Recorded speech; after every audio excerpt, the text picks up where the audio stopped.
Well, well, well. Kenton! Kenton, it's that time again! It is Thursday live stream, you guys. Gonna give a few seconds, little filibuster, so we know that this is recording. I think it's recording now. Kenton, what do you say? I think it's recording. I think it's recording. Oh I think my it's definitely God, you recording. guys. Whether it's live streaming yet might take a minute. Yeah, I think we can start the show, though. What do you say, Kenton? I think so. Give it. Oh my God, you guys, we got a good one today. Let's get this introduction out of the way. You guys know what's going on. I know what's going on. Let's tell everybody else. THORChain is the world's largest Bitcoin DEX. You can swap Bitcoin with 10, actually soon 11 different blockchains across 39 different pools, 40 plus now, hello, without using bridges or wrap tokens. Check it out at swap.thorchain.org. swap.thorchain.org. Anyone in the world can use THORChain. There is no account to open, there's no KYC required, and THORChain has two tokens, RUNE and TCY. The fees for swapping on THORChain are paid in RUNE, and that's where the yield comes from. The fees are deducted from swaps to purchase RUNE, so you do not need to own RUNE to trade on THORChain. 10% of protocol's revenue goes to TCY token holders. You need to stake the TCY tokens in order to collect this yield. We're going to be having a video releasing just on that. Coke and I just recorded, guys, so keep an eye out for that on our YouTube channel. There are zero inflationary block rewards. Therefore, the yield is real money paid by real users. RUNE is also deflationary as 5% of the revenue is converted into RUNE and burn.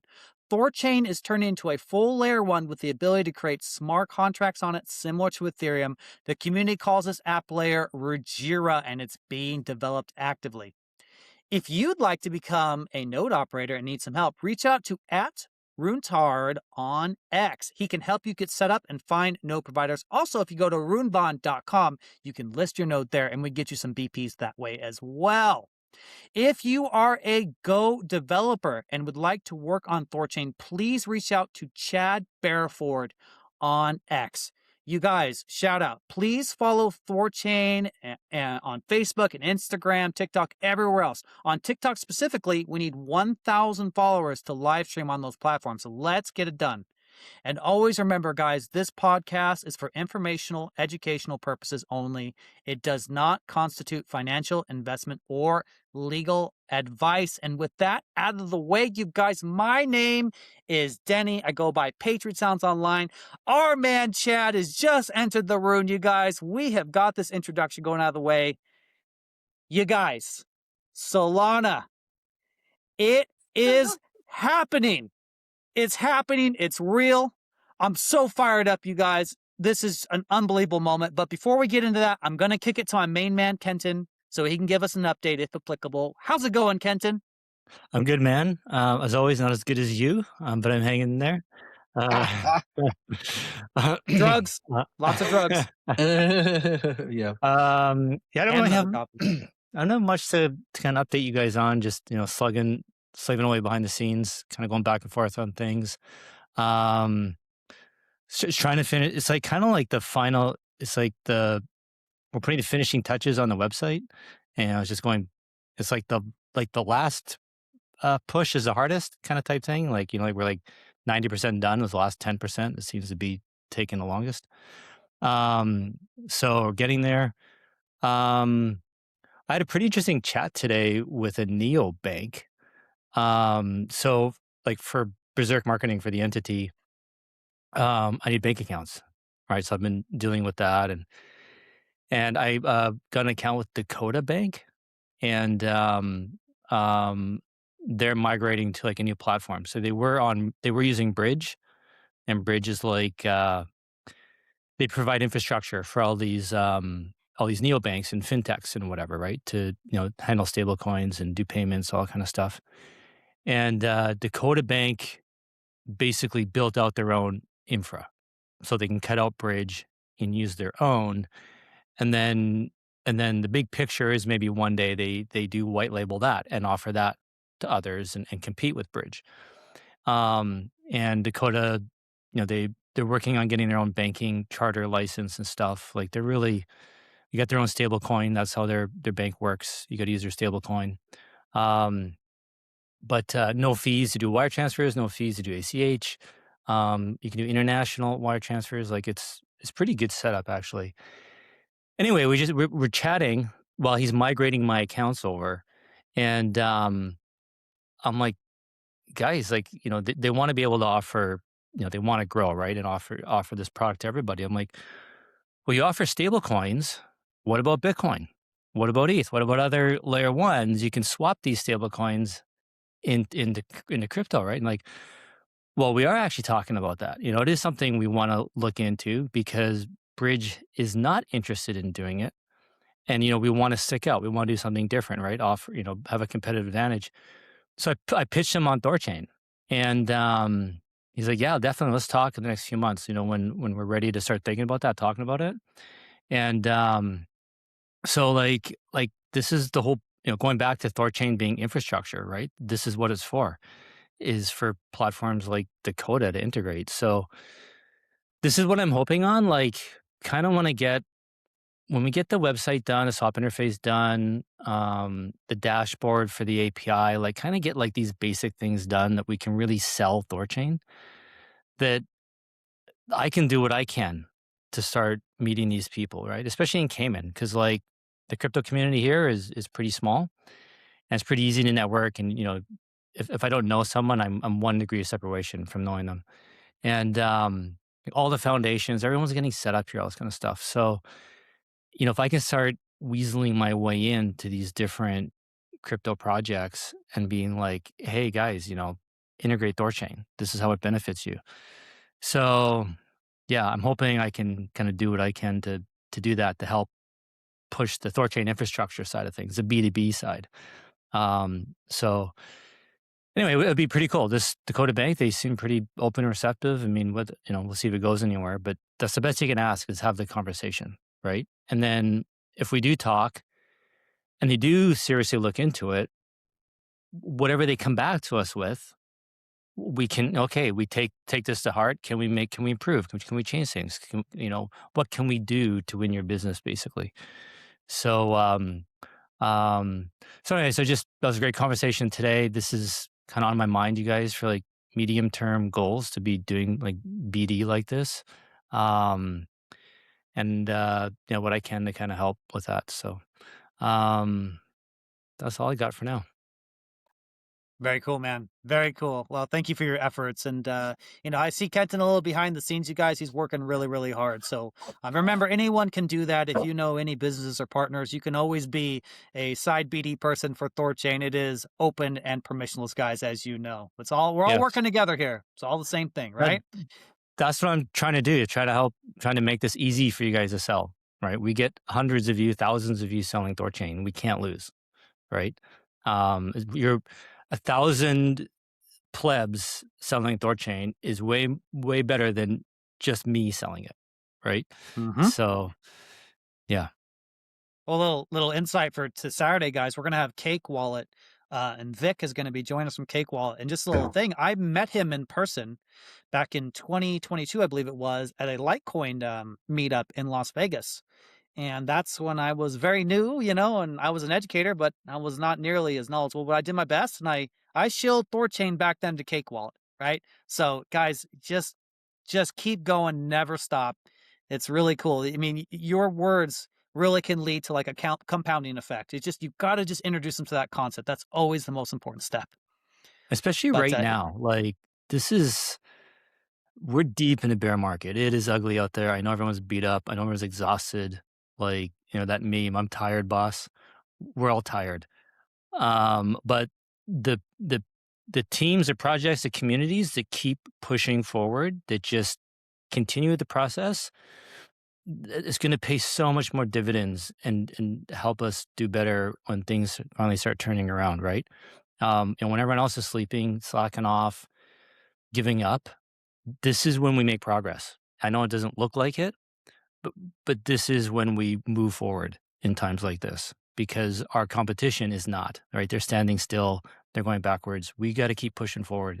Every little bit counts. So yeah. keep at it, guys. Relentless pushing forward, nonstop, just determination, no giving up. In fact, Solana's going live, and to me, like, we're gonna talk about this, but to me, this like feels so good because yes, it's a new chain, it's a really hard chain. We spent years working on it, but I think there's a bigger point here. It's like THORChain not only added chain, but it's just a testament that, we survived. Like this is like the greatest redemption I think ever. I mean, we are here and we're not going anywhere. And all the other chain clients coming, it's incredible. Now is go mode. I'm gonna kick it to you, Chad. Man, how you doing, dude? Today has just been an excellent day. The vibes are incredible. What's going on? Not much, man. Good to see you. Good to see you. We are coming very close. We'll be cutting 316 probably today or tomorrow or maybe Monday if we get delayed. 316. I think the biggest things in 316 will probably be router v6 and also Zcash. And I think Polygon is actually also in 316 as well. So we'll have the ability to go Polygon possibly as well. I think Zcash will come first. I think that's the most out of those two. It's definitely after Solana is the highest value. But we'll have Polygon in the code base for 316, and then we'll probably launch Polygon after Zcash, after Solana. Holy crap. Okay, we just went a long time with just having slow, like not adding chains right, but now we're just like going into chain add overdrive right now, you guys. We have like sort of like a dedicated team. Like we have one or two devs that are, primarily or even solely, I guess, solely focused on chain clients. So they got Solana done. We got Zcash, Polygon's done, Sui's in the mix. I think that's the next one. There's probably one more that I'm forgetting off the top of my head. But yes, we're going to start pumping out more and more chains to add more and more assets and, more routes and all that kind of stuff. I think Toncoin and Cardano, I think are... Oh, yeah, Ton and Cardano's out. Yeah, it's also in the works. Yeah. You guys, I love it. I mean, this is freaking nuts right now. This is nuts. So, what the Sui? If I think I saw this, was this a chain client ad that someone added to apply for a job as a core developer or something? I think I saw that. Do you know what I'm talking about? I don't know what you're talking about, but that doesn't mean it's not true. It could be just going through JP / Star Squid, and that just wasn't part of that conversation. I'll find it here in just a second. Are you talking about Star Squid or someone else? Hang on. You guys go ahead. I'll find it. Because I think if I know Star Squid's story, it's when Rayyyk guys came over to join THORChain. They kind of needed someone. They needed someone to bridge the gap who understood the THORChain code and what Rayyyk was doing, and to be in the middle. And so one of the guys, all right, fine, I'll put the hat on. I'll pick up the gauntlet. And he started getting into THORChain. And then I think that evolved into him adding chains to it. Is that right? Yeah, Star Squid started through the Ruggies. God. Sorry, I'm gonna zoom in. Yeah, so Son of Odin's me. And THORChain admin is JP, so. Gotcha. Okay, so I misremembered the name of the chain. Sorry about that, but I thought that was pretty cool. If there's interest in, submitting a chain client, that's a bit of a flex, I'll say. So hopefully it's good, but really cool, man. There's the guy on Twitter. What's his name? He's been begging for Tau BitTensor to be on THORChain for like a year or two now. What's his name? I can't remember. But if he pays attention to THORChain, so if he's listening to this, hopefully he sees that, and hopefully that gives him some hope. But his argument is that it doesn't exist on any other centralized exchanges or any other dexes, and these are the kind of tokens we should be prioritizing to add another venue, right? Another avenue for people to trade them. Which I agree with the reasoning. And we got to be chain agnostic, right? We can't be passing comment on whether we think these chains are good or not. If they are market cap, if they have volume, I mean, we gotta have them, right? So, well, this does remind me of a topic. Now, this is something that's been going on in the community. So, This is a conversation we had months ago. And I think this is a good segue because, as just to warm up the audience, it looks like we're about to add a lot of chains, right? And so, when we add chains, we have to seed the chain with treasury money, right? Usually it's $100,000 or whatever it is. And so there's an interesting conversation to be had here. The topic, the discussion that's been happening a lot is having a POL add function where percentage of the total revenue of the protocol goes to adding pools, right? And you just deepen the pools, add to the TVL, things like this. Now, to catch everyone up, the counter argument to this was because there's a certain LPs and certain pools that are synth leveraged, right? Adding POL to these pools would dilute them, would harm them. But there are pools that do not have the savers function on them. And now that we are getting more and more pools, this conversation has come back. And so I was just curious. There are some topics out there. Some people say, well, why don't, instead of the 5% burn, we do 2.5% burn, 2.5% POL add. And that way we can start deepening these new pools like Solana and Zcash and all this stuff. I guess I'll kick it to you, Chad. What is your thoughts on that? Like which ones to prioritize? Well, just having let's start with just a POL add function at all. Like, I don't know how it would happen if it's like a Mimir we choose, or if it's, but how do you feel of the protocol adding to the depth of whatever pool, via percentage of the total revenue? I mean, it touches upon some things like Kenton was saying in previous weeks of like, how do we flow liquidity from one pool to another or whatever. I think it's a complicated issue because like I'm not sure what the future is of the POL in general, right? That is its own separate conversation. My understanding is that adding new pools would be the treasury primarily being the source of, at least seeding the pools and putting in like 100K. Like we're going to be seeding the Solana pool with like something very small, like 10K, like very, very small in the very beginning, just to make sure everything's like, everything looks right before we start putting more liquidity into it. I don't know. It's a good question. I hadn't really thought that much about it, to be honest with you. But if it's going to be a POL, then the question becomes like, well, where does the POL come from, right? Like, where does the liquidity come from? There's already a ADR to burn the reserve, so that wouldn't come from there. if that gets like, passed. What have they been talking about is like, okay, we have 5% of the RUNE that's burned, right? Either some people say just get rid of the burn or cut it in half. Do 2.5% burn and then the other 2.5% burn RUNE. Have that swap into, which is sell pressure, but it's liquidity being deposited in the pool, right? Which raises the TVL. It's worth the sell pressure, to be honest. Yeah, right, exactly. And so that's kind of where it is. Now, there's not a good understanding of necessarily how this would work. Of like if this is Mimir, would nodes vote on this, or would you just let like 9 realms just have unilateral control, just trust their judgment or familiar cow and just deposit? But that's kind of the thinking. Yeah, I think it's the way that I would do it if I was going to do it. At least my knee jerk kind of hot take is that you would algorithmically look at the depth of the pool versus the volume of the pool over a given like time period, and then the one that has the best kind of ratio between those 2 points, that's where we would deposit more RUNE into, and by depositing more RUNE into it, you would decrease that ratio or whatever, or increase it depending upon how you want to look at it or how you want to calculate it. But that's probably the way to go to it. Like that's like my kind of hot take on it. That same idea was actually shared by someone else as well. So your hot take matches their hot take as well. Kenton, do you have any thoughts on this? Sorry, guys. I do. Yeah, my internet's, I don't have a problem with my internet lately. Sorry, it kind of froze on me. I had to turn off my VPN, so I didn't catch what you're saying, Chad. But Patriot, yeah, I think it's way better if we took a few percent of the revenue. That's only like several $100,000 a year, right? It'd take a long time to get any kind of out of any money into these pools, and then it also takes away from everything else the yield is doing, right?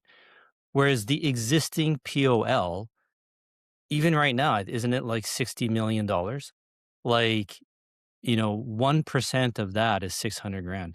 Like, we should just shuffle what we have. Like, it doesn't make sense to me why we have to keep the POL fixed into what it is. Like, it's an asset. Let's move it around. Let's like move the liquidity where we need it. And I think we generally all agree we need new pools. And we should be, especially right now, preserving the treasury as best we can, right? It's capital.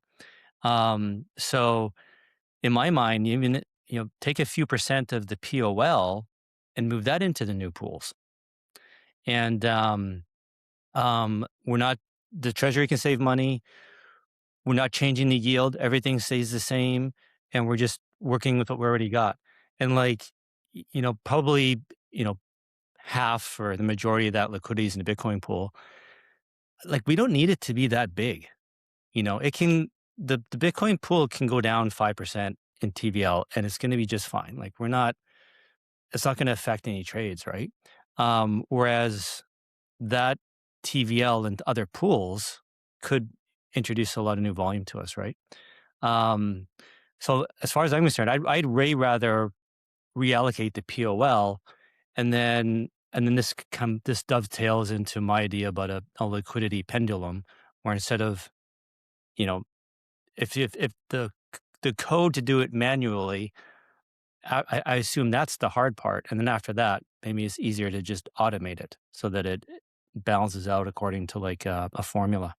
And then all we need is maybe, we need to start to pull somehow. So maybe the treasury starts to pull with a nominal amount, and then the liquidity pendulum kicks in, sees a small pool, and then fills it up.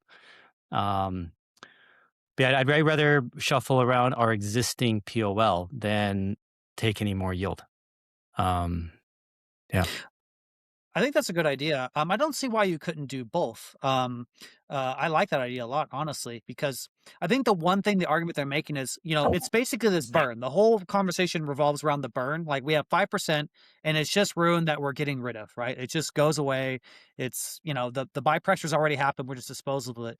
Like, because if we shuffle around our assets, I think that's good and necessarily to make, it's just better to do because it's assets and you can more strategically place them. But actually injecting new exogenous assets into the pools themselves, we currently don't have that right now because like 100% of the rewards go to nodes, right? So that's kind of where this conversation is coming from. It's like, just have this trickle of exogenous assets being deposited in pools, and then we can just, and then if you imagine with the app layer, like the amount of fees that we can be getting, right? I mean, I'm bullish. I'm a perma bull. I'm guilty, guys. I think THORChain and Rayyyk, we have a very bright future. I think even a small percentage of total revenue going to pools may have a tremendous effect on increasing the depth. Well, I mean, so for the way that I think about it is that, like, I'm not a fan of the burn personally. It's a poor allocation of income, in my opinion, just because, say, half the RUNE is in the network and half the RUNE is outside of the network, then half of the burns being deposited to people that are not really actually contributing to the protocol itself. It's a contributing value or redistributing value to people who are not actively participating in the network in a more feasible sense. So if I had my way, I would say we just get rid of the burn entirely. If you want to reallocate that 5% burn towards like the POL, it just basically funds the POL and just keeps on adding more liquidity to it. And then in addition to that, doing what Kenton was saying earlier about redistributing the POL's balance between pools based upon some system. Like, I can get on board with that. I can see that being a thing we can do. That could make some sense. The hesitation that I would have on that is that we want to be very careful about how the value is being moved from pool to pool, because when you do that, you're inherently going to lose value by doing so. You're gonna get some fees paid when you exit the pool, and you're going to get some fees paid when you enter the pool, the next pool. So, and technically the POL is going to reclaim some of its fees because it already has, stature in that pool beforehand. So if it has 80% of the pool, it's going to claim 80% of the fees back to itself, right? So it'd be less in that scenario.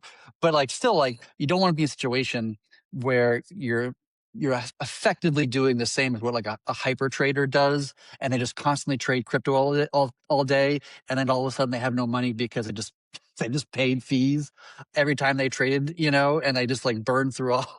I know a guy who like basically lost all of his crypto just because every day he was like trading, a bunch of trades, whatever, and paying fees on every trade, and then like eventually, like after a while, he just like lost all of his money just for like largely just like from paying fees, like you know what I mean? Like, and we don't want to do that, right? We don't want to, and that would effectively redistribute the POL's value, which maybe I think Kendon said it was like 60 million, whatever the hell the number actually is.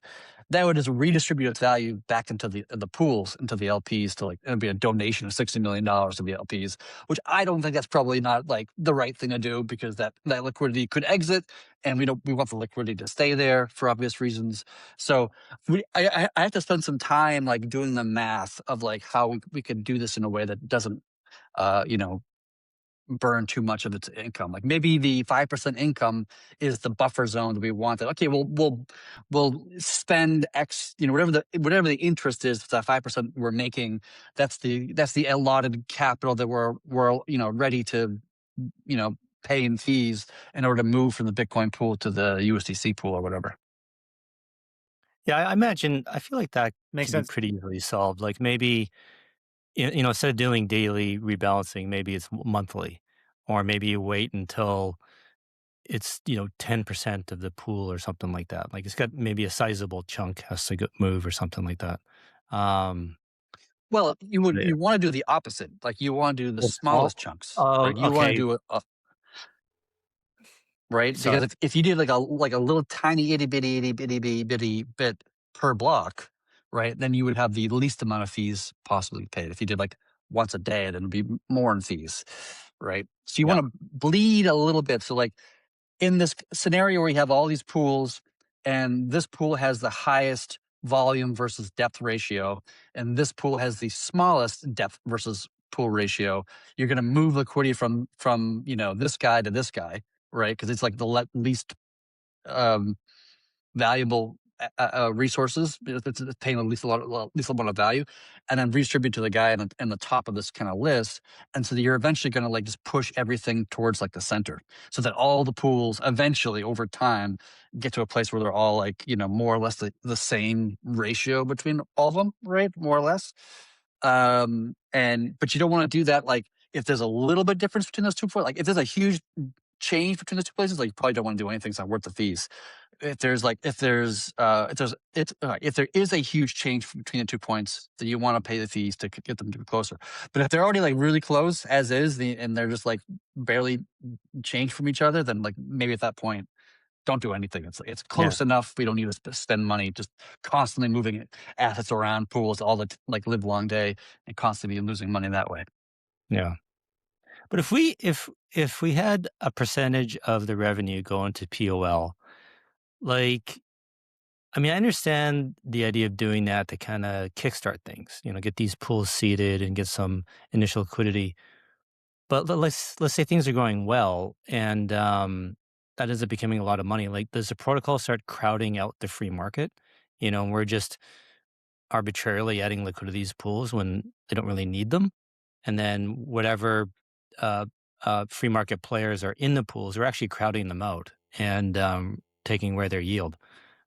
I Um, mean, that would be like if I had things my way, I would rather it being the entire network being protocol owned liquidity and having zero like LPs, like regular human LPs. Like I'd rather that scenario because it's a much more stable scenario from the protocol's perspective, right? they're not going to withdraw. Like we know that liquidity's they're not going to withdraw. They're not going anywhere.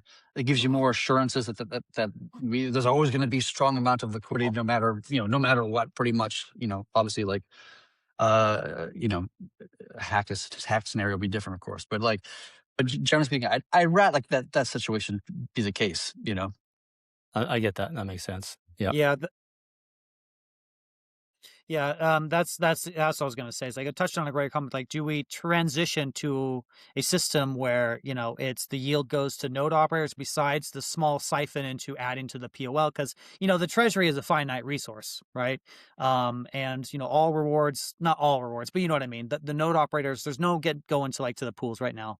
So that's kind of like the thinking is we can have a mechanism where we can maybe like, as we keep adding chains, and the treasuries only get smaller and smaller, we could increase the depth of these pools over time, right?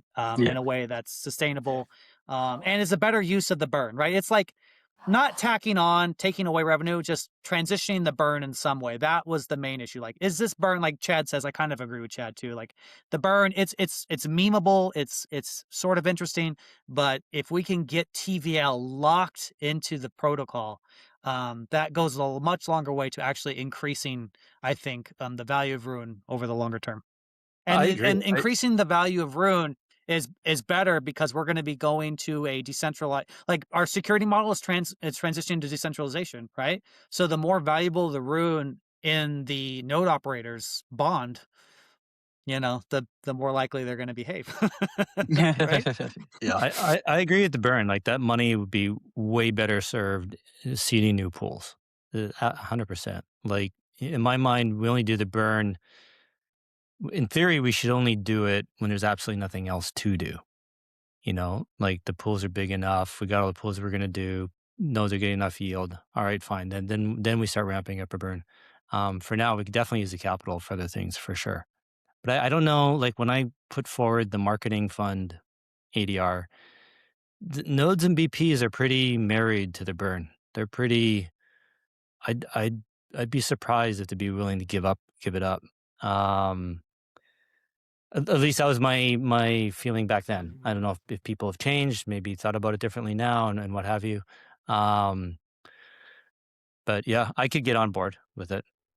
And yeah, just because if we do, I think it's we stop the burn today, doesn't mean we can't 2 years from now or something. You start it again, right? Or even do 1% burn and 4% POL or whatever.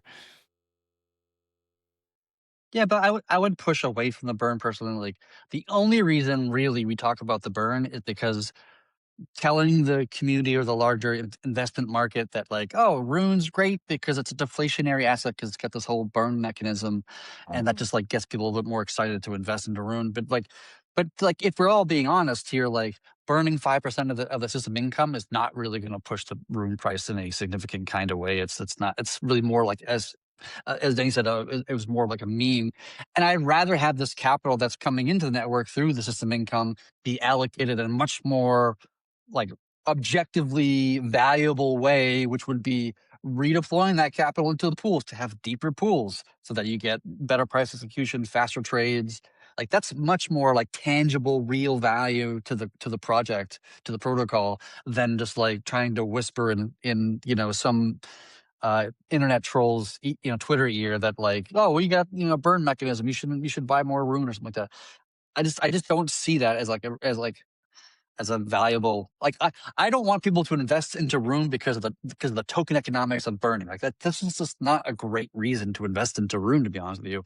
I want people to invest into RUNE because they see the value proposition, the value we actually provide to people. It's not opium, what we hope to do one day, but we actually provide real value to the entire industry of cryptocurrency. And we do this very, very well. And we've been doing it for a very long period of time. We are the OGs. We invented the space. That's the reason, at least from my view, well, I want to convince people to get involved in the project or become a community member, not because of just some sort of like, we'll make you rich if you buy it because of this burn thing. Like that just, I don't know, that doesn't have the right tone from my perspective. I think we're all largely in agreement here. So that's cool. Well, hey guys, listening out there, maybe ADR 24. I don't know. I'm just saying. But Maybe. speaking of ADRs, guys, let's ADR 23. Unless you guys want to keep on going this conversation, the burn, the reserve.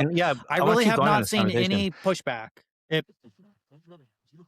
Okay, go ahead. Can you hear me? Mention it? Okay. Going back to the idea of POL, the protocol owning all the liquidity in pools. We crowd out the individuals and it's just protocol owned. if the pools get big enough, I don't know how am I trying to say this. If they're getting bigger and bigger and bigger, then the actual yield they're getting will be smaller. Like, will we start burning capital? Like, if the pools get too big and experiencing all this impermanent loss, but there's not enough yield to offset the loss, are we then just burning capital in a different way? Like, you talk about burning the RUNE is kind of a waste. Will we be burning our own POL through impermanent loss because it's not getting enough yield to replace it? Well, the important word in impermanent loss is the in part, the impermanent loss. It's not permanent loss, it's impermanent loss. So you don't Okay. actually lose the value in that sense. Like impermanent loss happens when you enter the pool and there's a ratio between the two assets, whatever the ratio is between these 2 points, like 2-to-1 ratio, 5-to-1 ratio, 1,000-to-1, doesn't matter, whatever the ratio is. And then the ratio changes in one direction or the other. Then you experience impermanent loss. But then when the ratio goes back to where it was when you deposited, then whatever loss you experience comes back, kind of right back into your wallet in a matter of speaking, right? So like, Okay. because we're constantly just buying more LP position, like every block or whatever, whatever the thing is going to be, we're constantly buying at whatever the ratio is now. So like, what is the impermanent loss that the protocol is experiencing? Well, it gets really complicated really fast. It's really hard to calculate like how much, like if the price moves in any direction, we're going to experience impermanent loss and remove permanent loss at the same time, which is kind of like a funny notion. And which one is heavier of those two? It depends on so many factors that it's hard to calculate. So I wouldn't be too concerned about the impermanent loss like aspect of that scenario. So then, okay, so going with this, what if we do have, say, 90, I think even right now, 90%, 95% liquidity is POL. We just get to the point where it's 100%, or we get to the point where we just say, you know what, we're just going to turn off rewards going to the pools, and rewards only go to nodes. Do you think we could get to that point? And then basically, technically, the pools are open, an individual could deposit, just like the TCY pool, but there's no point because they're not getting any yield. And then it truly does just become protocol owned. And we fix the yield going to nodes, and there's no more pendulum. What do you think about that? I mean, so why I would hesitate on that is that the POL is owned by like the treasury is what funds everybody. It funds Discord people, RUNE scan. My salary comes to the treasury, right? And that is it's healthy. Last time I looked, it was like I don't know if it was like 8 million or something around that area in terms of how much money the treasury is in the treasury now, which is good. We can operate for years on that, assuming markets don't go even worse than what it is now. But like at some point that's going to run out, right? Because we only have so much, and we do have some income coming from nodes, I think, or something like this. But like long term, we're going to have to figure out a way of actually funding not just like a couple devs, which is what the dev fund currently funds. It's like it's not that much money we're getting. It's barely even funds like 2 developers. And then we're eventually going to get to a place at some point in the future that we're going to need to have more sustainable, long-term sustainable income for the treasury, so the treasury can continue to fund community members and developers and so forth and so on. And who knows what that's even going to look like in a few years, because like AI is like changing the landscape quite significantly. So like maybe there will be a lot cheaper, in 5 years just because of AI is doing what AI is doing. So I'm hesitant to just say, look, well, the POL is not going to make any income, because I would think that the POL, which is like kind of the protocol, wants the protocol to succeed. In order for the protocol to succeed, the treasury needs to be around to fund everything, everything that it needs to fund in order for everything to work the way it's working. So at some level, we got to figure something out. Whether the POL just doesn't take any income, and then we take a chunk from the system income to supply the funds needed to actually pay for the entire ecosystem one day. Or we figure out another methodology. Like we're years away from that scenario, to be honest with you. So it's nothing we like have to debate right now. But in some point in the future, in a few years, I suspect we're probably going to want to have a community conversation about what is the long-term funding of the entire ecosystem, not just a couple devs, but the entire ecosystem that we have around this. Yeah. I cut out a little bit there, so I may miss a little bit there, but I actually would love, I would love for the system to be POL and the pendulum to be fixed and go to nodes. I think that just makes more sense. I mean, we did the LP model. I was an LP for years. I think at this point it just makes sense, and I think it's more secure, like Chad said. You remove that Yeah. human element, and shout out to the LPs. They survived like during the hacks of 2021. I don't even think PLL was a thing back then. I might be wrong about that, but they stayed in there. And so it's a testament to them, but I just think it's better. I think it makes sense. It's cleaner. And if people want to get RUNE, they got to buy it and bond it, right? So Yeah. makes sense to me. That might help bring back the Cool. liquidity black hole.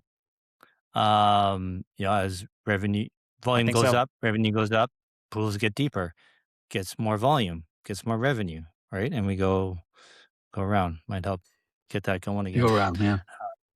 And I think if you deposit more TVL into the pools, right, that, TVL, you juxtapose it correlates with increased RUNE price. And when RUNE price goes up, even more liquidity exogenous as gets, arbitrage into the pool. So I think it wins, pretty sure. Yeah. But I like it. I like the idea a lot.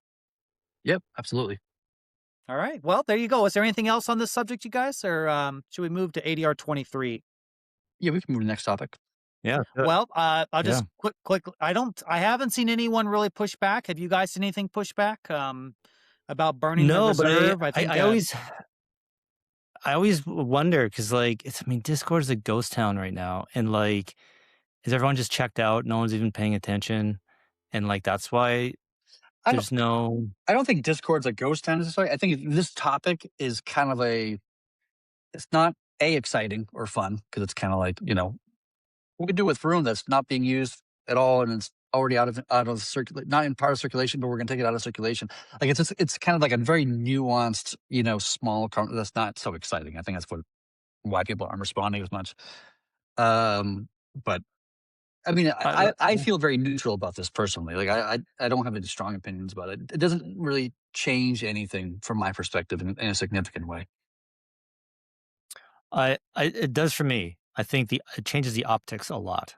I know technically it doesn't, but for the casual observer, it does change a lot. I think this would have a much bigger impact than say the burn, because everyone in crypto is so burned with token unlocks getting dumped on, right? And so a lot of people they just go straight. What's the max supply, right? Or how many tokens are waiting to be unlocked? And they just automatically price that in, right, to their valuation. And so if we can remove that, that's up to a third of dilution that we take out of their minds. So, so I'm on board. I think it's great. I just hope I hope the other nodes, everyone's interested, paying attention, and they'll, whether they agree or disagree, will say something. But it sounds like, Patriot, you're right. Everyone seems to be on board. Yeah, I mean, it's like we said before, if something were to happen, the craziest we could always bring it back, right? And like you made the point in the previous live stream, Kenton, companies change their capital structure all the time. There's no reason why THORChain, as being a sophisticated player as it is, cannot have that same quality. So if it makes your job marketing THORChain easier, I mean, that's important stuff, right? Like there's always the technical stuff you have to think about, but there's always that illogical, ambiguous, first impression kind of human stuff, right? The market's an irrational system. So, right. Yeah. Like when somebody sees 500 million max supply, then 425 million total supply, then 350 million circulating. First, it's math, right? It's cognitive burden, right? And then they got to figure it out, okay, well, the total supply is 425. When is this 75 when's it gonna be unlocked? When's it going to be sold, right? And after all that, we got to say, oh, don't worry about it. It's not happening. Block rewards are done. It's all fixed. It's just a giant. We're making them go through so much work just to get to to a point that's only that far away. So if we reduce the max supply, the total supply, bring it down to whatever, I think 360 million is what he suggested. 360 million total and max supply, 350 million circulating, boom, done. There's no more big giant having to explain everything. It's so much easier.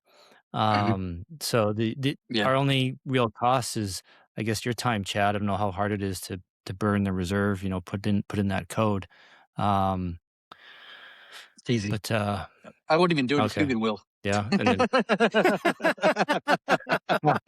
I'll just create a GitLab issue, assign to Huginn. He'll run off and do it. I'll just approve it. That couldn't have been better time, because I was actually going to ask about Huginn, but Cool. dude, that's Cool. epic. I love that, man. Cool.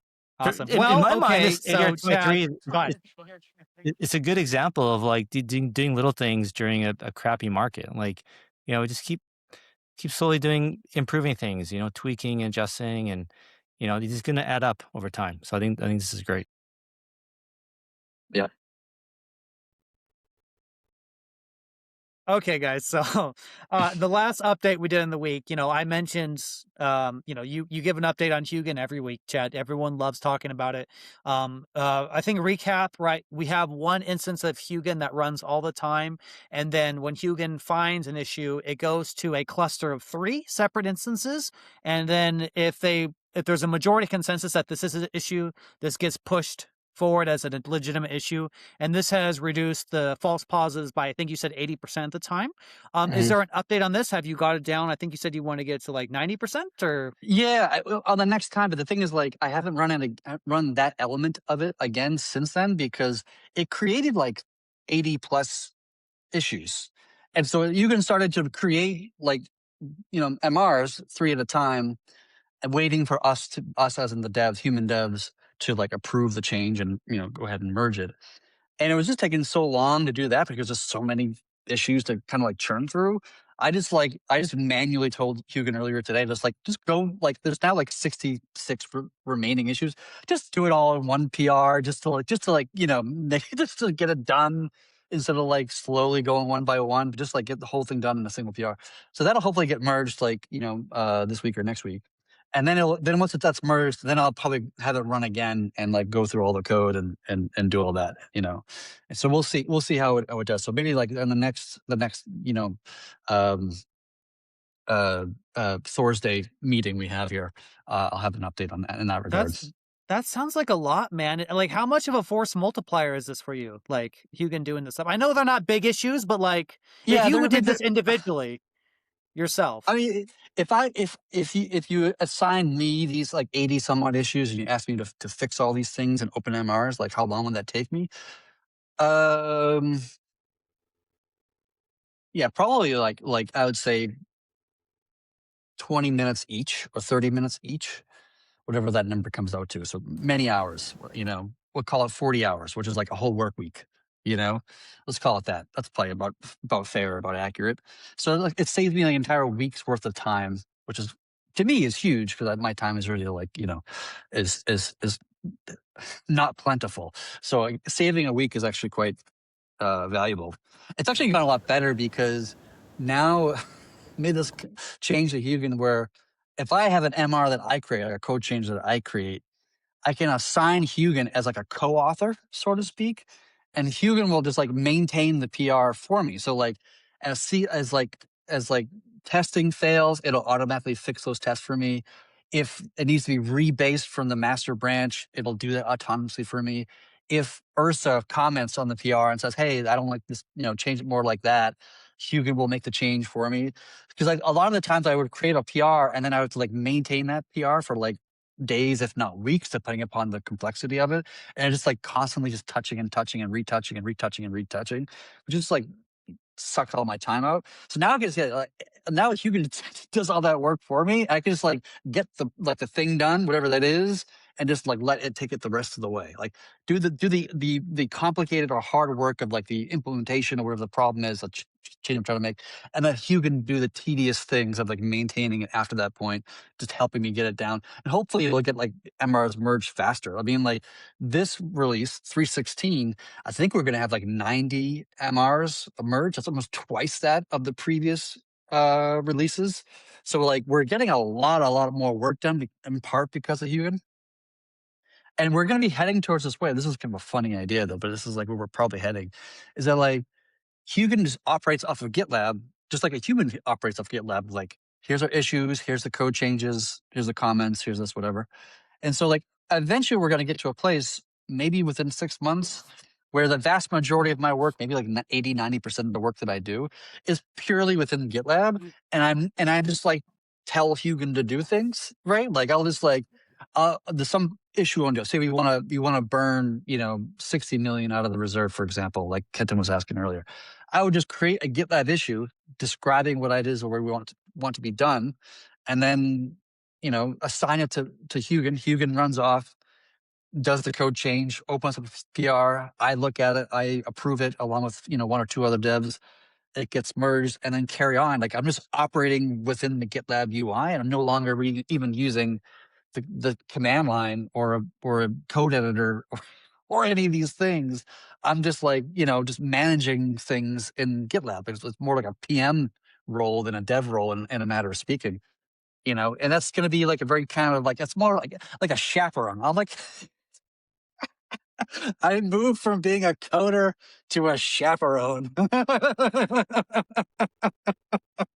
Dude, okay. So it's so in funny. In the last week's update, so here, I'll put it on the thing here. Some Coke says here, raise the AI token credit. So for those who don't know what that is, I forget, Chad, I think it was like a few $100 or something a month of AI tokens that you are allotted a week or something. And once those are done, like you can't do it anymore. But dude, I'm just like listening to you right now. And I know like the amount of money it costs exponentially to get more AI tokens, but I'm wondering if this should be subsidized because this sounds so freaking powerful that I kind of want Huginn like working all the time. You know what I mean? Like, yeah, absolutely. So we had an engineering meeting. We have an engineering meeting every Thursday. And the other devs of like Rayyyk, for example, Rayyyk asked me if I could point Huginn at their code repositories, not just the Thor stuff, but their code stuff. Like they're kind of interested or excited about the notion of how helpful and useful Huginn is to finding issues and patching those issues and just doing arbitrary work, whatever that might be. So I'm starting a process today, and I'm actually like literally on my screen right now. I'm like running Huginn against the Rayyyk code base, looking for potential exploits or bugs or whatever. And it's literally like I'm just watching it as I'm kind of chatting with you all. And so like there's like we're going to be consuming a lot more API tokens or more AI tokens, because now it's pointing at a Thor node. It's going to go Rayyyk. We're probably also going to point it at the node launcher as well, which is like the kind of node operation repo, if you want to call it that. So yes, it's funny. Like we should probably have even more tokens because we are consuming more just naturally. And I was like, we're going to get to the point, and like AI tokens are like not cheap, by the way. Like they're like quite expensive. And we're going to get to the point where a developer spends more money on the tokens and the AI tokens than they do on their own salary, right? Like a company will pay more money per developer and the tokens that individual developer uses more than they actually pay the developer to use their time, which is like kind of like a mind-blowingly like crazy notion. But that's like probably where we're actually like heading as a software engineering community as a whole. So that's going to be kind of wild in a sense. But then at the same time, it's like all this stuff is naturally going to become, because it's so competitive, because you get so many strong competitors, like you're going to see the cost of API, of these tokens to come down over time between, Anthropic and OpenAI and, Gemini or whatever else. So like that stuff is going to become cheaper just naturally over the next like year or two as well. So I don't know what's going to happen. Right now, we're just like abusing the hell out of my personal, Claude Code Max plan that I'm just using for giggles and not nuts. I don't want to spend, hundreds of dollars per day of my own money trying to get Huginn to be constantly working around the clock. But maybe one day we can get there, but not quite yet. So, I mean, Kenton, come on, bro. How is this not bullish? We have all these chains coming. Chad's now a chaperone. He's not a developer anymore. You know what I mean? Like, this AI stuff, well, like, to me, that's blowing my mind, dude, is like, this is like less than 2 months old, right? Like, you did this over the holiday break, Christmas, New Year, and it's obvious, unbelievably obvious of what a value add this is. And now the app layers get involved. Get out of here, guys. I mean, get out of here. This is effing nuts. It's effing nuts. I gotta watch my language. There was a great moment like yesterday or 2 days ago where there was somebody in the community, just a random person who's also a developer, but not a dev on the team for us. And they commented on one of these PRs. And then Huginn kind of ignores non-developers just because it doesn't want to have prompt injection security issues. But anyways, so Ursa had commented on that person's comment saying like, yeah, I agree with you, Huginn, go do this thing. And then Huginn's like, cool, I'll do it. And then Huginn just like chimed in moments later and like, here's that change you wanted. And then it was like done. It's like, it's such an easy, quick, fast, in the spur of the moment, and you have to worry about it and it just gets done. You can carry on to the next thing on your task. Like to get rid of especially the tedious stuff as a developer and just focus on the bigger picture kind of stuff is actually super valuable. Yeah, that's it. I think that's right here. You found it. That's it. Yeah, 15 hours ago. Yeah. How freaking cool, you guys. This dude just comes in like, hey, this is wrong. Ursa's like, yeah, he's right. Huginn's like, good console. Another bug slain. Oh, man. I love the snarkiness of Huginn. Yeah, that's pretty funny, man. Yeah, that's good entertainment there. That's incredible. I did not know that this guy was not someone that Huginn was even paying attention to. And wow. That's terrific, guys. Yeah. What can I say? That's such a power, that's such a force multiplier. That's credible. That's incredible. Yeah, it's huge. I think, Chad, honestly, I think the Treasury, I know it's outside node governance, but man, they really just need to give you all the money you want for AI tokens because it is so incredibly powerful. It's incredibly powerful. We basically like almost doubled the development throughput because we have like probably like twice the amount of PRs this release. We've really increased the velocity of how we move as a team, and that's going to it's definitely going to get even faster kind of going into the future for sure.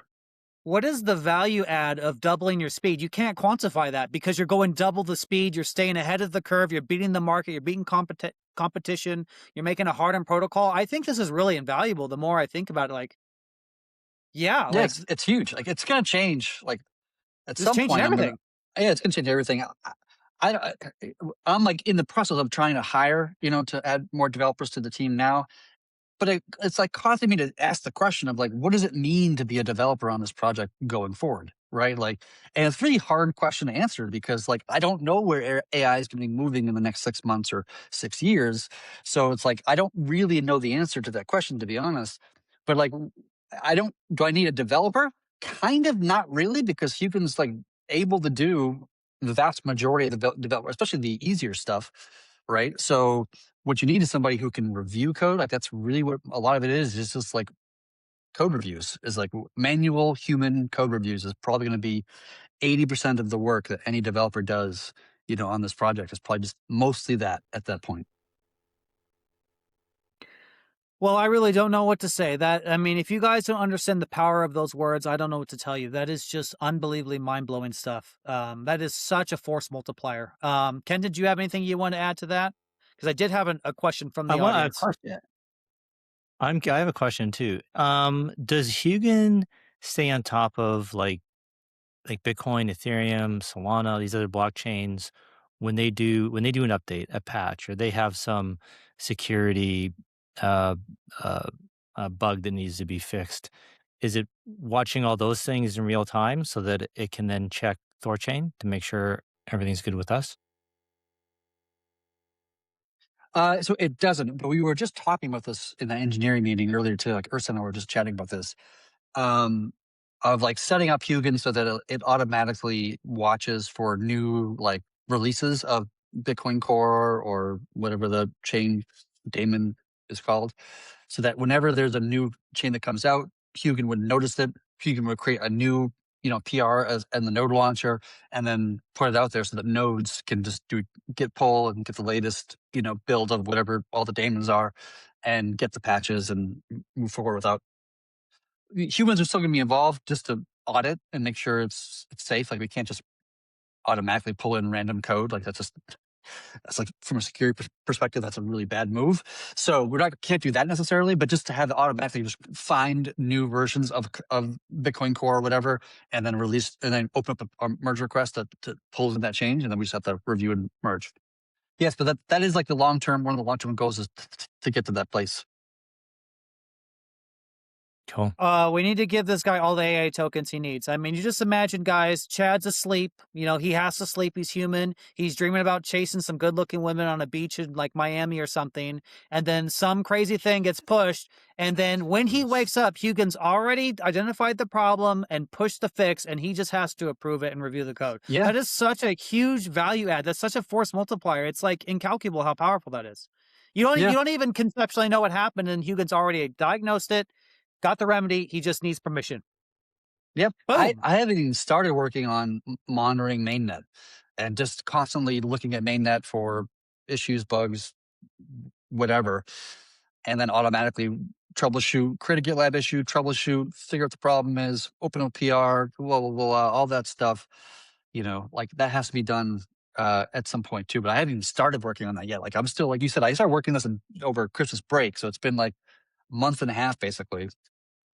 And I still have a lot more to work on. And I'm working on Huginn as like a side project. This is not my main kind of thing. It's just what I do on the side to help me move faster. Well, this is what we have Hypernative for, right? To be watching mainnet like that. And shouldn't they be developing their own AI system to for their clients? Yeah. Okay. Yeah, they probably should if they're not already. I'm still going to build what I want to, how I want to build it, just because A, it's fun, and B, it's still useful and valuable. And there's no problem with two different systems monitoring the mainnet and then covering each other if one misses something and the other one picks it up. Totally. Yeah, absolutely. Right on. Cool. Yep. What was your audience question? Well, I do have a question, guys. If So the audience question is, I can't put it up on screen, but you did mention, Chad, that you guys do have engineering calls. You talk with the Rayyyk app layer people, Hans, all them. So the question is about chain client, like nodes being able to specify chain client ads.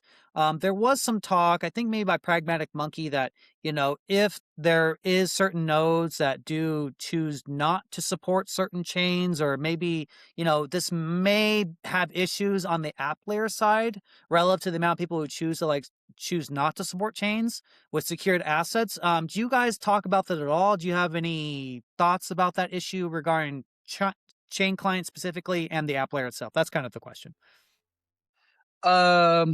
Yeah, we haven't had that conversation yet. I probably should at some point. We're pretty far away from being able to opt out of supporting a particular chain client as a node provider, mainly because Intense is probably going to land first before that does, and Intense is taking its sweet ass time being reviewed by the devs because it's a very big PR. It's like very large. And so it takes a long time, and devs have a lot of other things they're working on too, of course. So we probably won't get there anytime soon, to be honest. But when we do get to that point, we start planning that in more detail, then yes, app layer is going to have to be part of that conversation to figure out, well, what do we do, with the app layer assets?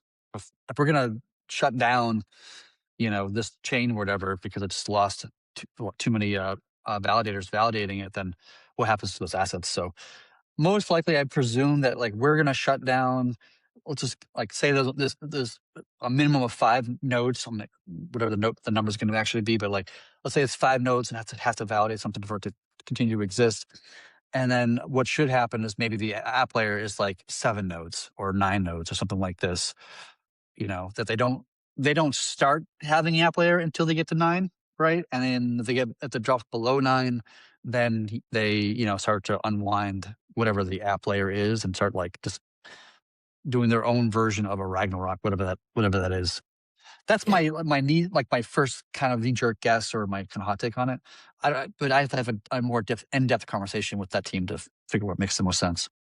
Yeah, because that sounds like normal. I mean, there's, if we're going to go into super chain ad mode, like 3 or 4 years from now, who knows what those chains will be left, right? I mean, it seems like the THORChain and the app layer being able to shed chains is actually a healthy behavior that we should, that should be the focus of making pretty solid how that works. Also, I'm sure you Sure. guys will figure that out. But yeah, I mean, Yeah. shedding chains, I don't think should be necessarily thought of as a bad thing. I think it's an inevitability, particularly when we get more and more and more chains. Inevitably, we're just going to Yeah. have more As you things go happen. further down like the long tail of chains, you're more and more likely to have a chain that dies, right? Like we've seen lots of chains die in the last 12 months, right? Like how many chains have we seen just kind of like, die out one form or another?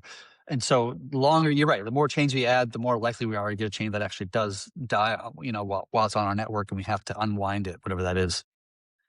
We've only done that once right now. Like I think Terra is the only example where we actually had to shut down a chain that we supported. Binance Beacon Chain, Oh yeah, BEP2. Binance Beacon Chains. That's right. Another one. Yeah, we've done 2 so far, and they're pretty like manual. Like it takes a lot of engineering effort from myself or the devs to do that process. And obviously, we're gonna have to make that more automated and streamlined if we're gonna start removing more and more chains into the future. Yeah, makes sense to me. Kenton, did you have anything? Nope. No? Okay, cool. So all right, Chad. So we've talked about Huginn, we've talked about ADR 23. Is there something else that you have been working on? Any other thoughts that you want to share with the community while we have you here? I don't think I have too many questions. I'm gonna take a quick peek. Trying to think. I had something in mind earlier this morning, and now I'm forgetting what that was, and that's really annoying. I have 2 topics to bring up if you guys, if, Go ahead. Go for it, Kenton. so I'm moving up in the world. I'm getting trolled by Tay now. Oh, yes. So, her and Zach XBT hate us because we believe in free speech. So I don't know if you guys saw on Twitter, I reposted some guy who had 10 Bitcoin frozen by Near. And Mhm. I said, hey, that's too Oh yeah, bad. I THORChain remember. That's a community, crazy thing. Yeah. can you help this guy? And I was being like cute, you guys. I was doing it to promote and show you that Near is censoring transactions. I didn't think for a second that anyone at THORChain could actually help him, but it definitely got Tay's attention, got the poster's attention. I didn't know I honestly didn't know he's a criminal. I have no idea. But it was just more to kind of show that Near does censor. And so again, apparently it was a UI that censored the trade, not the actual protocol. Hmm. And the Unstoppable devs, they replied to a tweet saying, the way Near's API works, if you want the one-click API to integrate Near into your wallet, that functionality means you have to be able to, you take custody of the tokens and are able to freeze them, is the way I understood it. Because somebody's sitting with that guy's 10 BTC. It doesn't matter if he's good or bad. Somebody's got custody of it, right? Apparently, it's the UI, not the protocol. So, so it That's makes it interesting. problematic.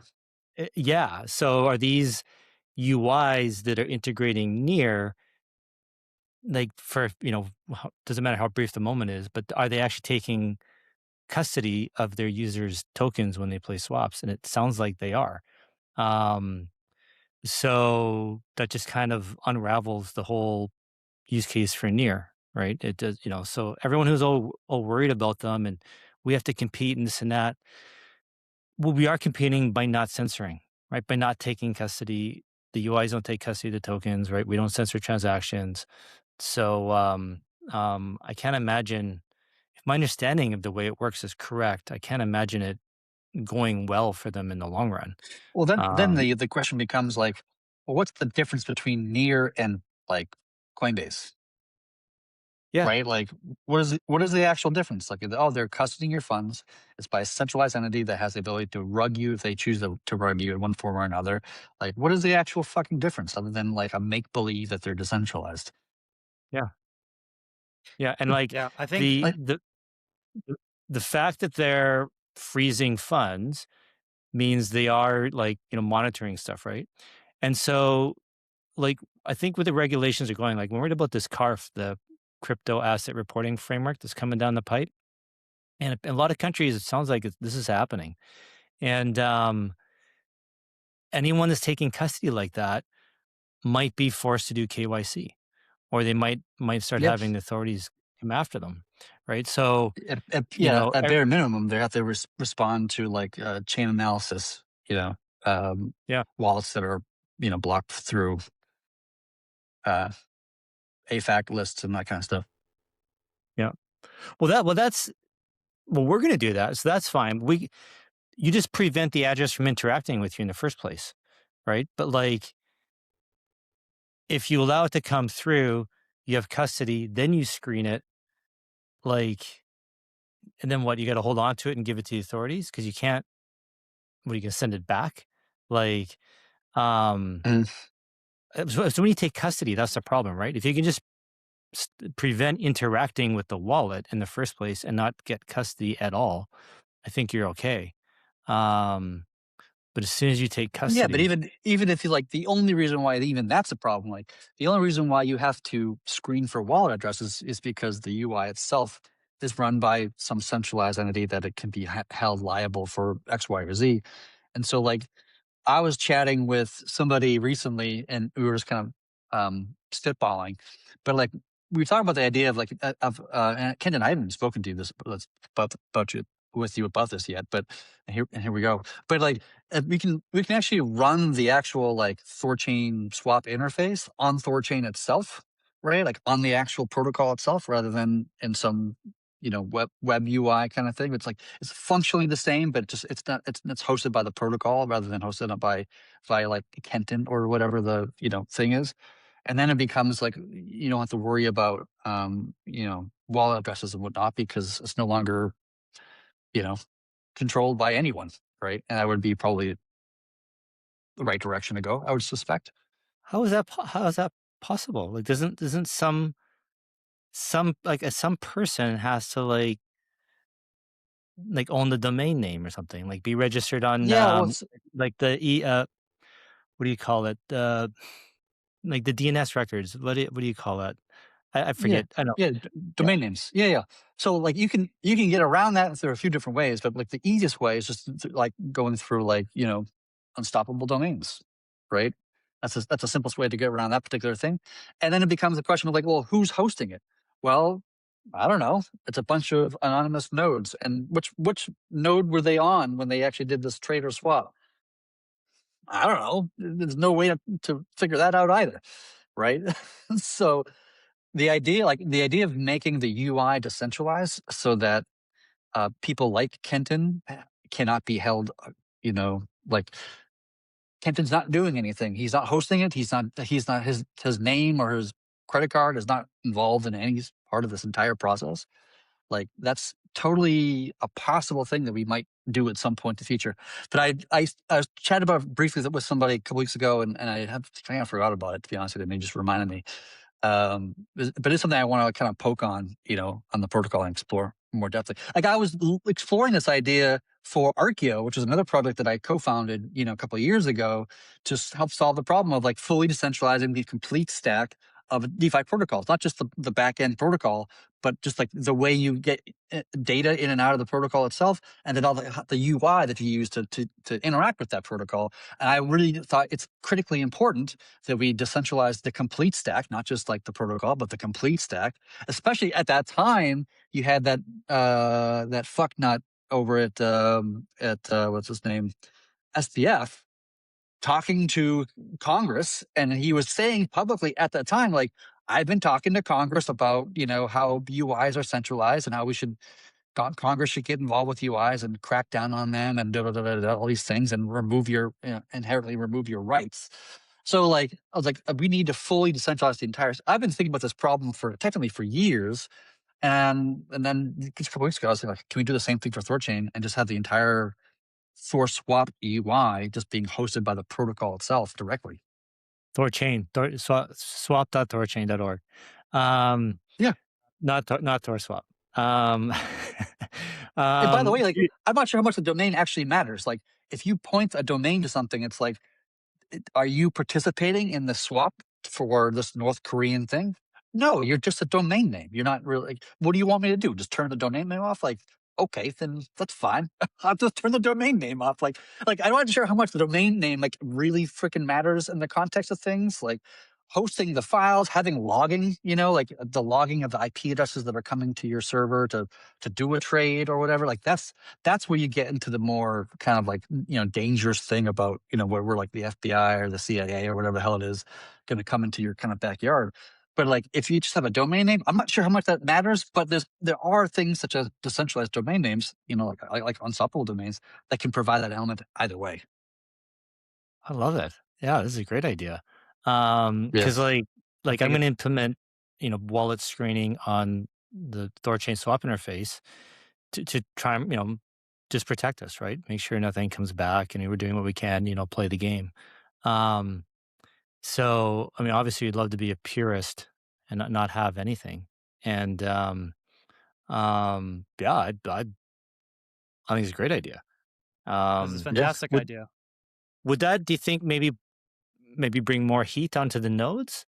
Um, or to be the Maybe, same? Like, but like I mean, I don't They're think going it's to more attack us heat. anyway.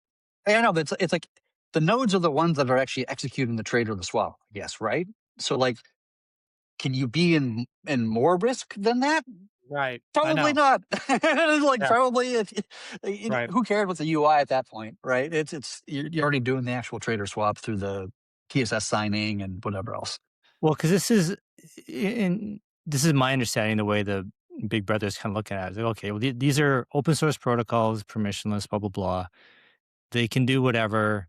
It's the interfaces that we want to try, and the that's where we're going to try and implement things.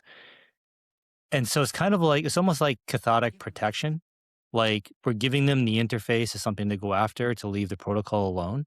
Now, if we combine the interface with the protocol, now they're like, well, now we're going to go after the whole thing because we want to go after Mm. the interface too. They will go after the. Sorry, had to go ahead. No, go ahead, go ahead. They're going to go after the protocol regardless. There is no way to defend yourself against that, because once they figure out the power of having decentralized finance, truly permissionless, truly no KYC, it can't be stopped at that point. The protocol will be attacked either way. I mean, the whole idea of a list, right? Whether it's, and this is me speaking as myself, you guys. This is just me as a person. Explain. OFAC, all these lists are ultimately bullshit, because you can take a villain that everyone hates, like the DPRK. I don't know anyone who supports them.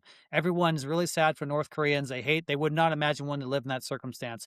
But a list is merely an arbitrary enforcement mechanism to give the impression that a government, which is the biggest criminals of them all, that they have some sort of legitimacy, or they are a purveyor of fairness and accountability or morality, right? When our own governments are the most destructive financial instruments that have ever existed in the history of all time, right?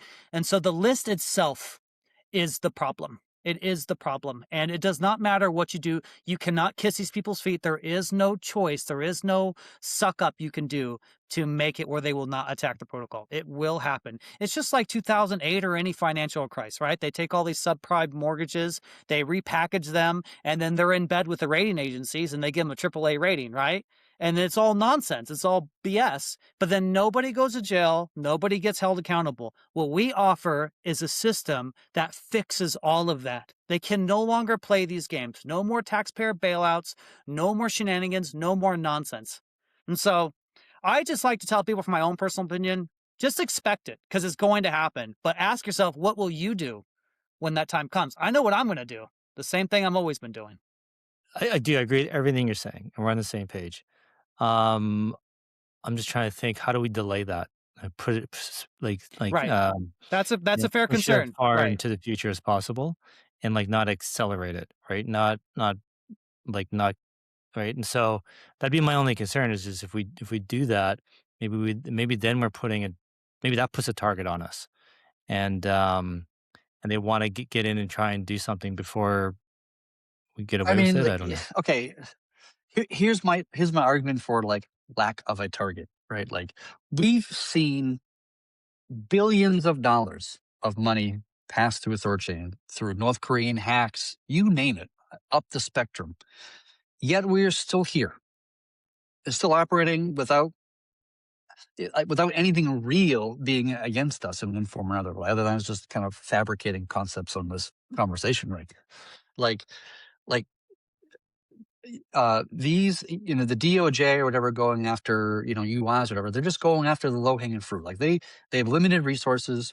They want to affect change with spending as little resources as possible. And they look for the lowest hanging fruits, which UIs commonly are the easiest way of doing that because they're inherently, or at least commonly, are quite centralized and they're easy to go after.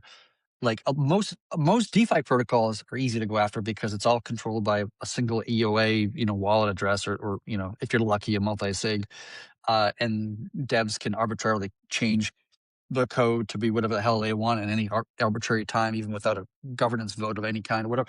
Like, or if there is a governance vote, the devs have like 80% of the token, so that they effectively can do whatever the hell they want, right? So, like, I think by us making it so that the UI is more decentralized than it is now, we're just kind of raising the lowest point, right, of the entire stack of THORChain to be more resilient or resistant towards anything that wants to interfere with the freedom rights that come with DeFi, right? So that's why I'm excited about it, or just in general, which is why I was talking about it a couple of weeks ago. It's just because it just helps us achieve the goal we're trying to achieve, which is to be, something that operates in the best interest of humanity itself, without a single government agency, telling us, telling the protocol which things to trade with or not to trade with or whatever, based upon some arbitrary list of addresses that they say are bad people, which some of them may be bad and some of them may be good. Like, I have no idea who we're even talking about. Yeah. We're talking about banning these addresses, like this arbitrary address list that, like, okay, like this is my grandma. This address is my grandmother's address. Like, I have no idea who these people are. So, like, it's just I'm not gonna just take it at face value that this agency tells me that these actors are not good.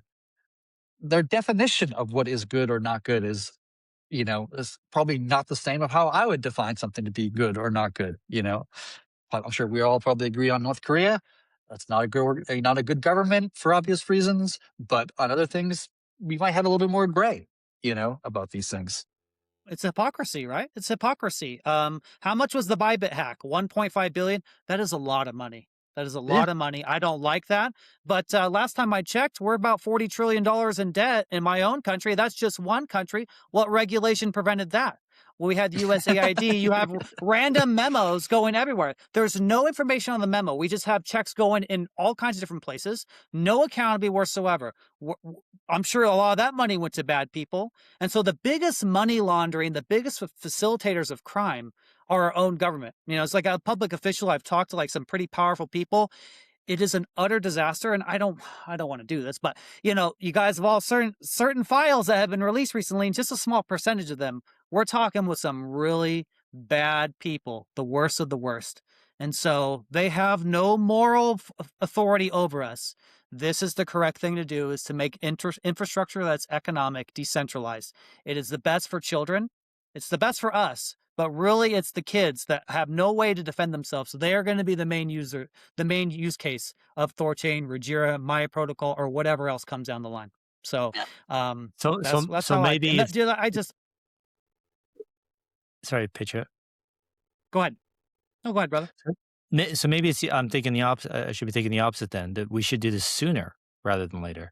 The sooner we get this done, we're just staying ahead and ahead of our competition, basically. Stay ahead of the curve. And ahead of the curve. Yeah. Obviously I assume there's always growing pains whenever you do something new, right? We'll fix it, sort it out sooner. Than as these other UIs, platforms, whatever, they're getting shut down or implementing all kind of crazy controls. We're already there. We're humming along. We're ticking. We can accept people that are leaving those platforms. They can come to us. Yeah.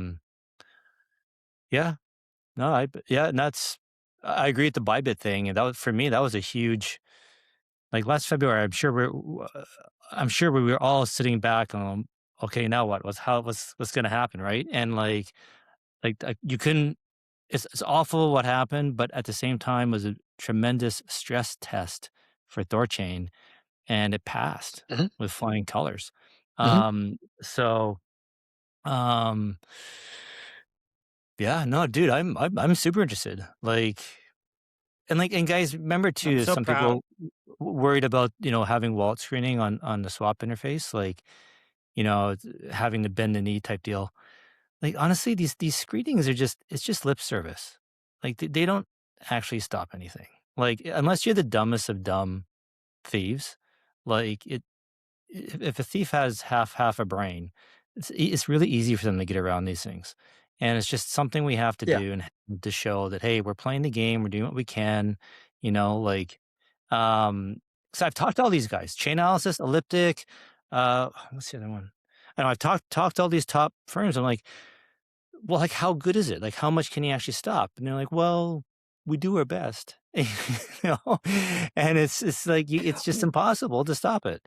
But meanwhile, we have Yeah. to pretend like we're trying. And it's like, so, and it's really just to protect Well, the Mackenzie, individuals that are the name of the site. I mean, to your point, what the biggest swap in the history of decentralized finance happened just a month ago? It was 20-30 million dollars, and those funds went through swap kits with the API aggregator swap kit, and they have they're top of the line engineers. They have the best of the best. They have the most up to date filters. They go above and beyond to make this a process that keeps out criminals. At the end of the day, it's just, I mean, you It's hard. can't. It's Yeah, it's hard. Well, that's Yeah. what they What are you sell, gonna right? do? SwapKit sells, not KYC. They sell screening. They have their own internal developed methodology, right? That they think is better than Chainalysis and everyone else. That's what they sell to Ledger and Trust. That we're doing this advanced screening for you guys, and which is a great product, right? That's what the wallets want, and SwapKit's doing it. Great. That's what they want. But you're right. They can't. At the end of the day, is no matter how honest they are and how good a job they're doing, it's just not possible to catch it all.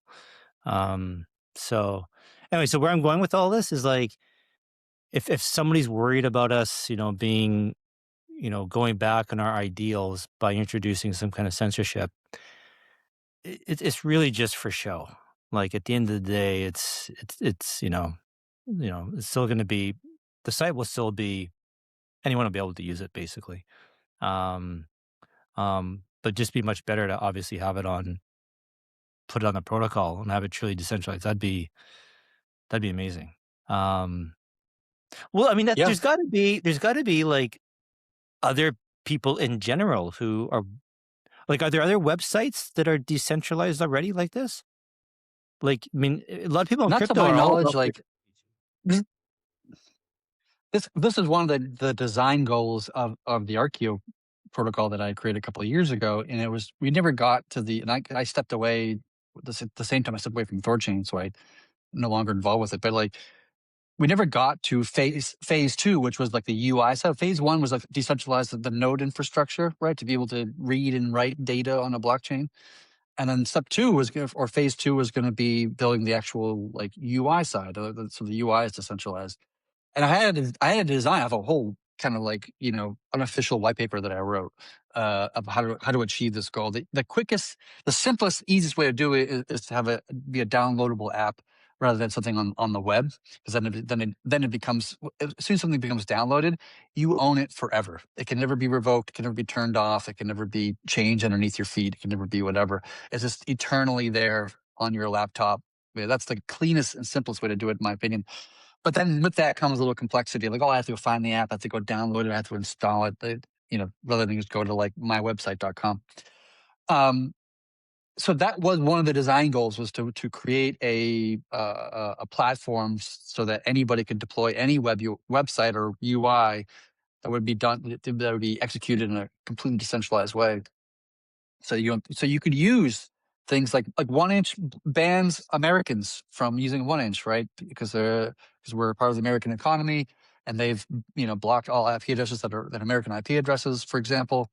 And you can use 1inch even if you're an American in a hypothetical scenario, right? So It is an interesting and technically complicated question of like how do you actually achieve the goal, and like how decentralized is decentralized, right? That's the other component to it. Is like how deep down the rabbit hole of decentralization can you actually get with this?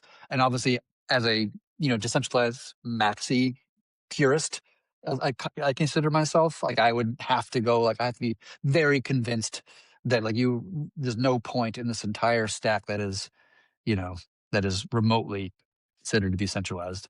Obviously, it's like as I always say, like you're only as decentralized as your most centralized component, right? And people forget that in crypto all the time because they always point to, oh look, we're running off of base chain, we're decentralized. Yeah, but like everything is centralized because it's controlled by one private key. So no, you're not decentralized at all because you're only as decentralized as your most centralized component. So that is something that I do want to think more about when I have more free time in my hands. And maybe Kenton, you and I can work together to figure out a way to fully decentralize the swap interface. I don't want to dilute your brain power, Chad. You're 10 times Just smarter ask than me. Huginn. Say, Huginn, make it Yeah, decentralized. Huginn's probably smarter than me. Make no mistakes. Yeah. Make no mistakes, Huginn. Do it. Do it perfectly. No issues. I'm looking at the macro morality philosophy side. I think I can hold my own there, but the technical side. But yeah, definitely, I do believe you, Chad, when you say that. So that's why, like, if you come back to us and say you figured it out, I'm like, man, he really did. Like, this is going to be pretty awesome. I think it's totally doable. I don't think it's. I mean, I don't think it would be easy, but I don't think it would. I mean, I think it's solvable. I think it's a solvable problem. I think I could do it. Given time, but and I would love to do it too because I want THORChain to be and every component of it to be as decentralized as possible, right? So I would be interested in exploring this. This is one of the things that got the original, like the cypherpunks from the 80s and 90s, like got them going. Was the internet basically is centralized and with the way IP addresses and domain names work and all that kind of stuff, like it's really easy to censor people. And weren't they all about trying to like have something different, like to try and fight that? Yeah, because so a little bit like a little history lesson because it's a fun and fascinating part of history is that like cryptography became popular, after World War II, right? Alan Turing had created the first computer to break the Enigma. And that was one of the first times, not the first time, but one of the first times that encryption was used in wartime. And after that time, the American government considered encryption to be a military weapon of some kind. There's a munition, I think is the word they use, or something like this. And so it was considered illegal in a sense to wield military weapons, including cryptography, for a very long period of time. And then in the 90s, a guy named Zimmerman, I think his name was, he created PGP, which stands for pretty good protection or pretty good privacy or something like this. It was like the first simple to use encryption technology that anybody could just download on their computer and just encrypt a file. And that was kind of a big deal at the time, right? But the government said, hey, you're dealing in military weapons. This is not good. So the CIA spied on this guy, Zimmerman guy, for 3 years and made his life like a fucking living hell. Meanwhile, there were MIT, professors who were creating a new cryptography, which I forget which one it was off the top of my head. I think it was RSA, if I'm not mistaken. And the government's like, you better not release this white paper that reveals this new cryptography thing called RSA. And it just became this huge battle. And so then when the internet came out, we needed encryption in order for there to be private communications between the client and the server, right? You couldn't do credit card transactions, for example. You couldn't do web logins, usernames and passwords would not be practical without having some form of cryptography. But the government at the time was saying, no, cryptography is owned by the military. You can't use it. In fact, if you build, and this is Joe Biden was actually one of the people before this, that you had to, if you were going to build cryptography, you had to build a backdoor so that the government could gain access and decrypt any arbitrary cryptography in the country, right? And that was obviously a really bad idea for a whole host of reasons. And so the cyberpunk people were obviously upset about this because it's information is privacy and all this kind of stuff. So they started to print things encrypted on their T-shirts and then travel internationally on flights and publish books that are all encrypted just to make it difficult for the government to say, like, you can't do it. Like, you saying I can't wear a t-shirt and go across international lines, like, that's such a fucking silly argument. So they're constantly trying to poke fun and like and prod at the how this stance they were having was so kind of impractical and unrealistic and, you know, and overbearing and all these things. Eventually the cyberpunks won, and we have what we call the internet today. And if they didn't win that, like, we wouldn't have credit card transactions and web logins, and like half the shit that we use the internet for, like, would not even be, you know, it would just be a friggin' encyclopedia and nothing more than just that. If it wasn't for everything else that we have, right? We would have gaming wouldn't be a thing because you need encryption for that as well. So it's just like, it was a fascinating moment through like the history of American, you know, cyberpunks, as Fenton brought it up. Like, and it's really important that we kind of stay true to our kind of like our roots as the cyberpunks, you know, community, and we continue to push for privacy and self-reliance. Nice. I love it. I love it. That's exactly what So, we're doing here. Man, this is the best community ever. Go ahead, Kenton. But so the cypherpunks haven't figured out a way to make a website decentralized then? Like, have they been working on it? Is this a problem they've been working on for a while now? Not to my knowledge. I'm aware of like two ways of doing it, and one is just having everything be downloaded locally. That's the cleanest, simplest way. There's a way you can do it with like a WASM in some way or form. I remember I was talking to somebody about this a couple of years ago, and I kind of forget the details of how that's actually achieved. Oh, we just lost our friend. Yeah. But yeah, I think this definitely deserves engineering time and talent. I think part of the problem is it's not like a sexy problem, right? Like, it's not DeFi with token, you know, mooning soon, and, you know, the things that people get excited about. So there's not as many engineers who are fixated on this problem because it's not as sexy. But it is a really important problem that somebody new does need to solve, and that's why I started to do it a couple of years ago. But then I stepped back for personal reasons, and life got crazy for me. But Yeah. I would love to go back to it at some point, because to me it's like a critical component of crypto that we're just missing still, which is that ability to decentralize the complete stack, you know, of DeFi and other things too. Because that's how they're gonna. I totally agree that, like, they're gonna go after the UIs. They're gonna go after the choke points, the centralized pieces. They did, yeah. And THORChain got talked to like in 2022, I think it was. You know, they got a finger wag. Yeah. So, welcome back, Denny. Yep. Well, cool. But just had to use the restroom real quick. Sorry. I need more coffee. More coffee. Yeah. Well, dang, this has been a really fun conversation, you guys. Chad, you said you were gonna. Oh no, actually, you did remember. That was the whole decentralize the website of THORChain. So I think we covered that pretty good. Awesome. Let me check real quick, see if we got any questions from the audience. Do not see any. Oh, I got an at here. We can talk about Slambammer's ADR 24, I guess it'll be. ADR XXX, until he's talked with the developer team. They want to cover some things. But yes, maybe ADR 24. Yes. The next ADR. What was the one that he leapfrogged? Was there another one that was? What's the other ADR that was? Oh, there was one about like the swap priority order that was being briefed. You sorted it out, right? That's 22. Yeah. And then I think it's already sorted out. I think it's already going to be part of 316. Okay. I think Slambammer's should have been 23, but now it's going to be 24. I think. Maybe 24. Maybe. Yeah. Okay. Yeah, the low bond amount for churning in, basically. Yep. We're churning out more accurately. Yeah. Maybe I'll just recap it quickly for people. So right now with THORChain, 3 nodes are kicked out every churn.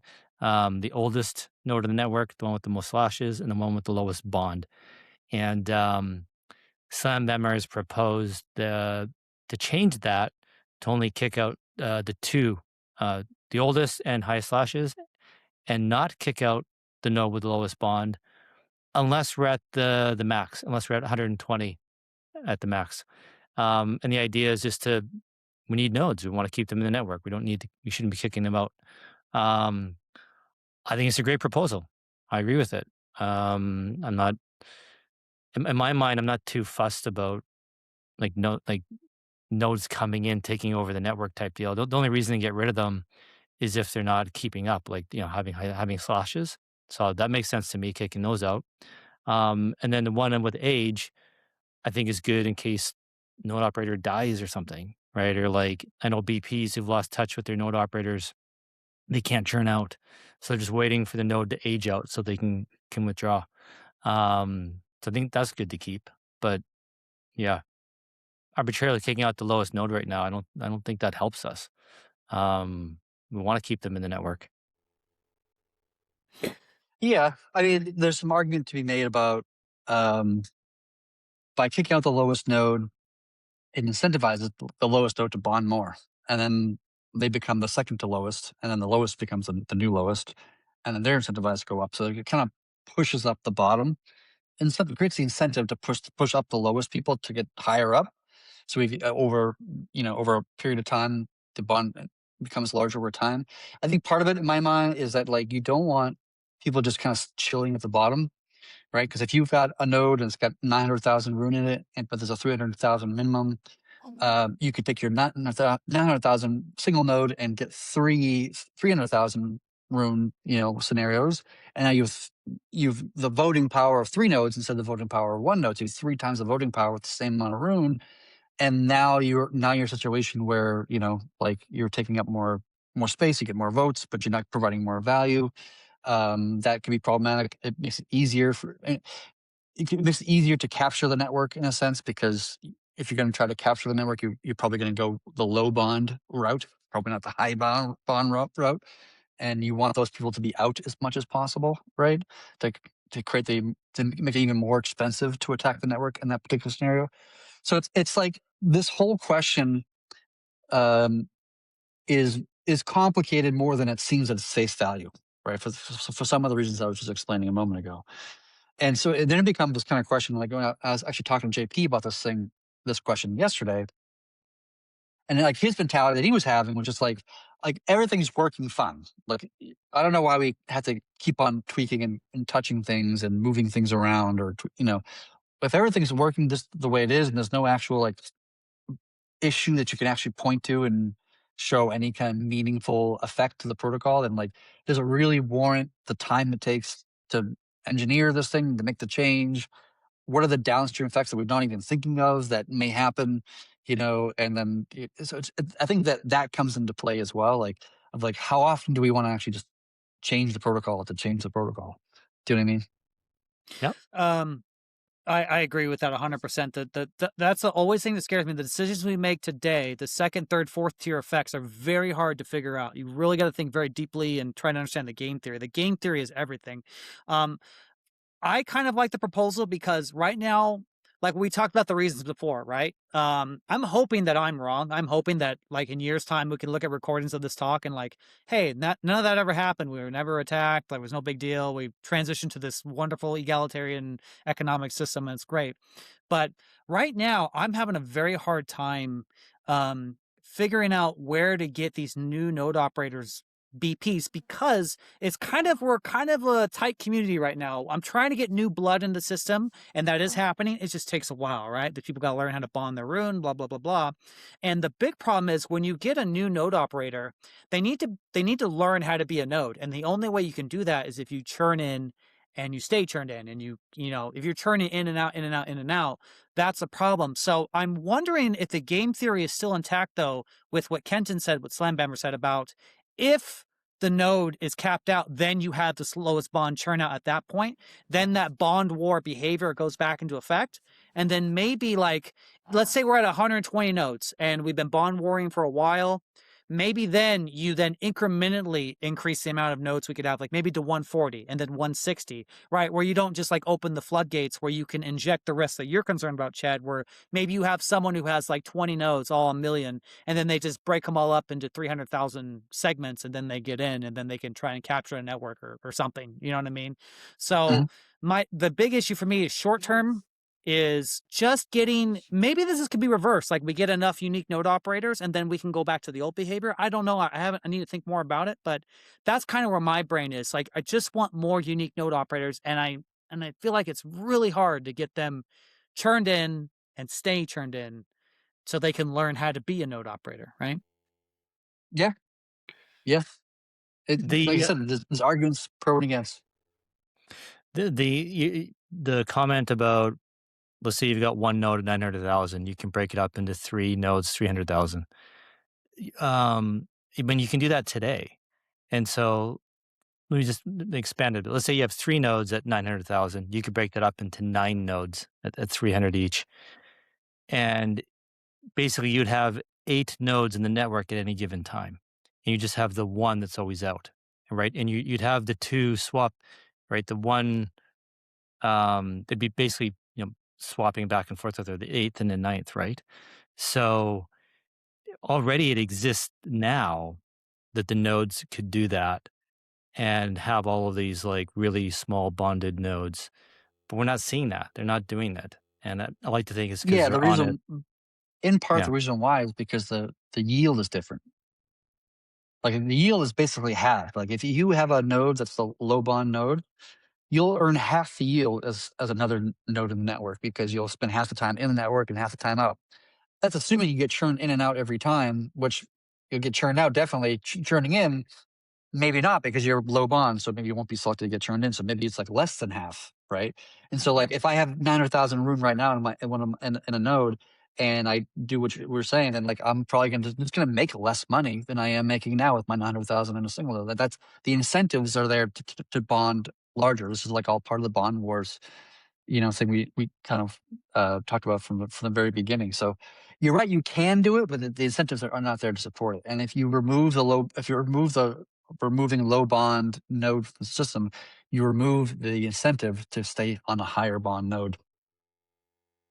The interesting thing is the BP node dynamic also helps prevent that behavior because it's not as simple as a node. Just if I have a million or 900,000 RUNE, like a lot of that RUNE now is actually separate BPs. And to get them in a new node, that would actually take a lot of coordination.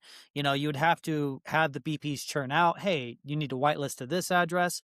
Now, if it was a node with 20 nodes and they're all his RUNE, it's no problem whatsoever. But I feel like this BP node dynamic that we had, this culture that we built over the last year or so, it's extremely powerful. And I think it just prevents it makes these behaviors less likely. Like I think there's real power in our culture. I'm in all these different node operator groups, and it's really something to watch. I mean, just this dynamic between humans. And I think before when we had THORChain, we didn't really talk about that. The whole point was to get humans out of the equation. That was kind of like the idea, kind of like our POL discussion. Like we don't want this human thing, but it's really this amazing culture that we built that I think protects us in many ways. I mean, everyone's ideologically aligned, and now there is real relationships in BPs and node operators. Not every node operator has it, of course. Some are just their own guy. I'm not making, I don't want to say that, but I feel like it's based on how many nodes we have now to what we're at 100 nodes. We need 20 more and then we're full. I don't think this is that big of an attack vector. And I wonder if we step it up, right? Gradual, we do this, we get to 120, that bond war behavior returns. And then if we're here for a while, we add 20. And then you never have this big gap where you can have someone add like 15 or 20 nodes and try some shenanigans or something. I don't know. And I think it'd be obvious, right? I think it'd be obvious if we saw someone trying to do that. Like they would take many churn cycles for this gradual increase of these small nodes. And there'd be a lot of red flags like, wait a minute, what's going on here? And then we could maybe adjust the behavior from there. I don't know. What do you think, Chad? Yeah, I mean, it's a valid point you're making for sure. Like I said, like there's pros and cons, and you could be on the other side of it. And part of me is just like, if something is so neutral, like it could happen, it could not happen, and it's not going to be a huge difference either way, then like my default is just to lean on leaving things the way they are, because is it really worth the time and effort to make changes, and who knows what the downstream effects are, and unless Oh, something is meaningfully like painful to the community or to the project or some form, probably my default position is leave it the way it is. okay. So okay, this is a really good point because I think what Chad's saying, you guys, is very important. You just cannot understand the ramifications of these problems. But what else could we do to help get node operators churned in and stay churned in so they get some experience, right? Like, I float the idea of maybe subsidizing them with the reserve, and the reserve would go down to 9 million. That's still plenty of room to subsidize node operators, right? Like, I just want to get new node operators experience. That is like my goal. That's really what I want to do. So Well, I'm open to ideas on that front. when you say nude operators get experience, you mean the experience of the technical experience of like Yeah. running a node? Yeah, churning in and staying churned in and dealing with all the, I mean, slashes and stuff. And, yeah, from what I understand, it's like when you churn in, that's the real deal. Like that's when you really learn how to be a node operator. I don't know. This is beyond my I mean, expertise. running the node, whether like the only thing difference between being an active node or a standby node is that an active node has slashes and a standby node doesn't. And in one you're observing, the other one you're not actually observing anymore. So they're really the same in terms of like technical perspective, like what it takes to run a node. The requirement of like if I was running a node, my time requirement would almost be the same whether I'm turned in or not. In fact, I would submit that most node operators will will behave identically whether they're turned in or not, right? And that meaning that they would solve whatever the problems that they're having or doing a software update or whatever it is, whether they're turned in or not. Um, I think the argument that Slam Banner makes is not so much giving nodes more opportunity to have practice running nodes, but more of I think Slam Banner's argument is that if you are a smaller node and you run the risk of getting churned out, it's harder to find bond providers because bond Right. providers are not going to want to be with you because you're going to be out Right. half the time at minimum, if not more. And why would I bond with Denny here if he's going to be out all the time? And Kenton's got a really big node, so he's not churning out anytime soon. So I'm going to go ahead and bond with Kenton over Denny, and that kind of preferential treatment might make it difficult for new operators to come into the fold. I think that's a valid point that the Slam Banner would be making. Fine point, and but there's probably other ways of solving that problem as well. Maybe I don't know. I don't know. I don't even know Okay. how big that problem actually is, to be honest. In a sense, like, are we losing operators because of this problem? I don't know. I don't know if that's true. I don't know either, honestly, but I do know that I am trying to get node operators BPs, and it's hard to do. It's hard to do because Yeah, people who are BPs now, J- they're very knowledgeable, right? And they're well established. Like a lot of people are with Kenton. And go ahead, Kenton. You're trying to say something. Oh, you finish. Kenton, are you trying to say something? I can add. I'll let Oh, when I'm you're sorry, done. brother. I'll add when you're done. Okay. Yeah. Short. Okay, sounds good. I'm trying to, just trying to get these guys bond providers is hard. I think this problem will fix itself when THORChain becomes more successful. We got the app layer going, we got assets, we're getting a lot more swap volume, make more money. That's a natural magnet to bring in more blood to the system. More BPs will show up. I think it'll fix itself, but in the short term, that's just yeah. Go ahead, Kenton. Or Chad, sorry. yeah. I don't know if it seems frozen on my screen, but Wow, Yeah, he's damage. a little pixelated there. he's all pixelated. I'm gonna get in front of him just because I'm not sure if he can hear us. Yeah. I think like if you're not an operator and you don't have a lot of bond providers and you have a hard time getting churned in because of that, like one thing you can do is just like reduce your node operator fee, right? At least temporarily to attract bond providers to you because you're doing 15% versus a 20% that other providers are doing, and that'll get you more providers so that you get and then when you get to later on when you get to a larger quantity, you can switch to 20% or whatever your price you want to receive. So there's other things you can do as an operator to attract providers.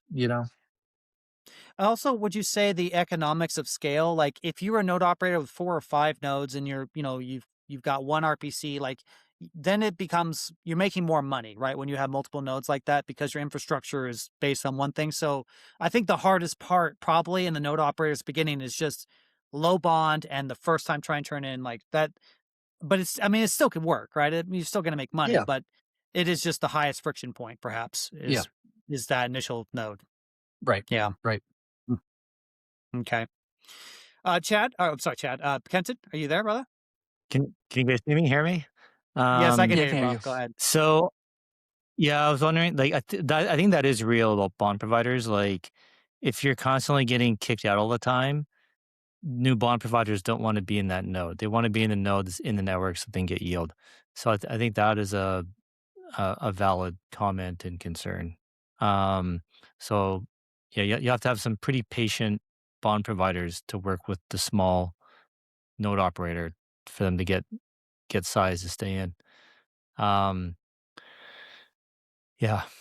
That's me. That's me. I'm gonna be with a node who's not turned in, who's just getting started, and well, that's me, right? There's not many. There may not be more me, or there's some people that have already done it, but they're fully allocated, right? So, and it's hard. I mean, it's hard to ask someone to do something altruistic like that. That's counterintuitive in a capitalistic market, really. I mean, we Yeah. have altruism, but it's that I'm running to that point where I'm just trying to find BPs to do this stuff, and it's getting hard. So. But thank you to everyone who's done it, by the way. Thank you so much. You know who you are. You're a godsend. And Slambammer, RuneTard, all these guys have trained node operators. They've even surrendered their own BPs to get these guys started. Like, that's incredible. I mean, come on. Yeah. I love Yep. these guys to death. Yeah. Yep. Well, it's an interesting conversation, right? We're going to say something, Chad? Didn't mean to cut you off. I know the Treasury runs some nodes, doesn't it? So what if the Treasury had some like arbitrarily 300,000 Rune nodes, like taking up the low spot, so that any new node operators would come in just above, and so they're not always going to be the smallest, and the Treasury is just kind of taking one for the team type deal, taking up that low spot. So they're always the ones being the lowest bond. So anybody coming in a bit higher should be able to stay in longer. Well, if you did that, kind of game the system a little bit. Yeah, but somebody would still be kicked out no matter who it is, right? So if the Treasury is helping person A, person A is no longer the lowest bond, then person B is now the one going to get kicked out. And now you're going to say, oh, the Treasury should support person B. Okay, Treasury's doing A and person B, but now it's person C who's the one is getting kicked out. Okay, the Treasury's going to do person C. And then it becomes like an eternal, Well, I'm loop. thinking the Treasury will always have one node of the network and one node out. And when this lowest bond gets kicked out, the other one will be added. I know that's probably not always going to be the case. There are probably lots of times where both nodes are kicked out. So yeah, I know It's an interesting idea. If you had like 3 low nodes that everyone knew, like public low nodes, right? These are the buffer low nodes. That's an interesting idea. We never done that before. I don't know what that would happen in practice, but yeah, that's it potentially seems an idea. unnecessarily complex. Think so?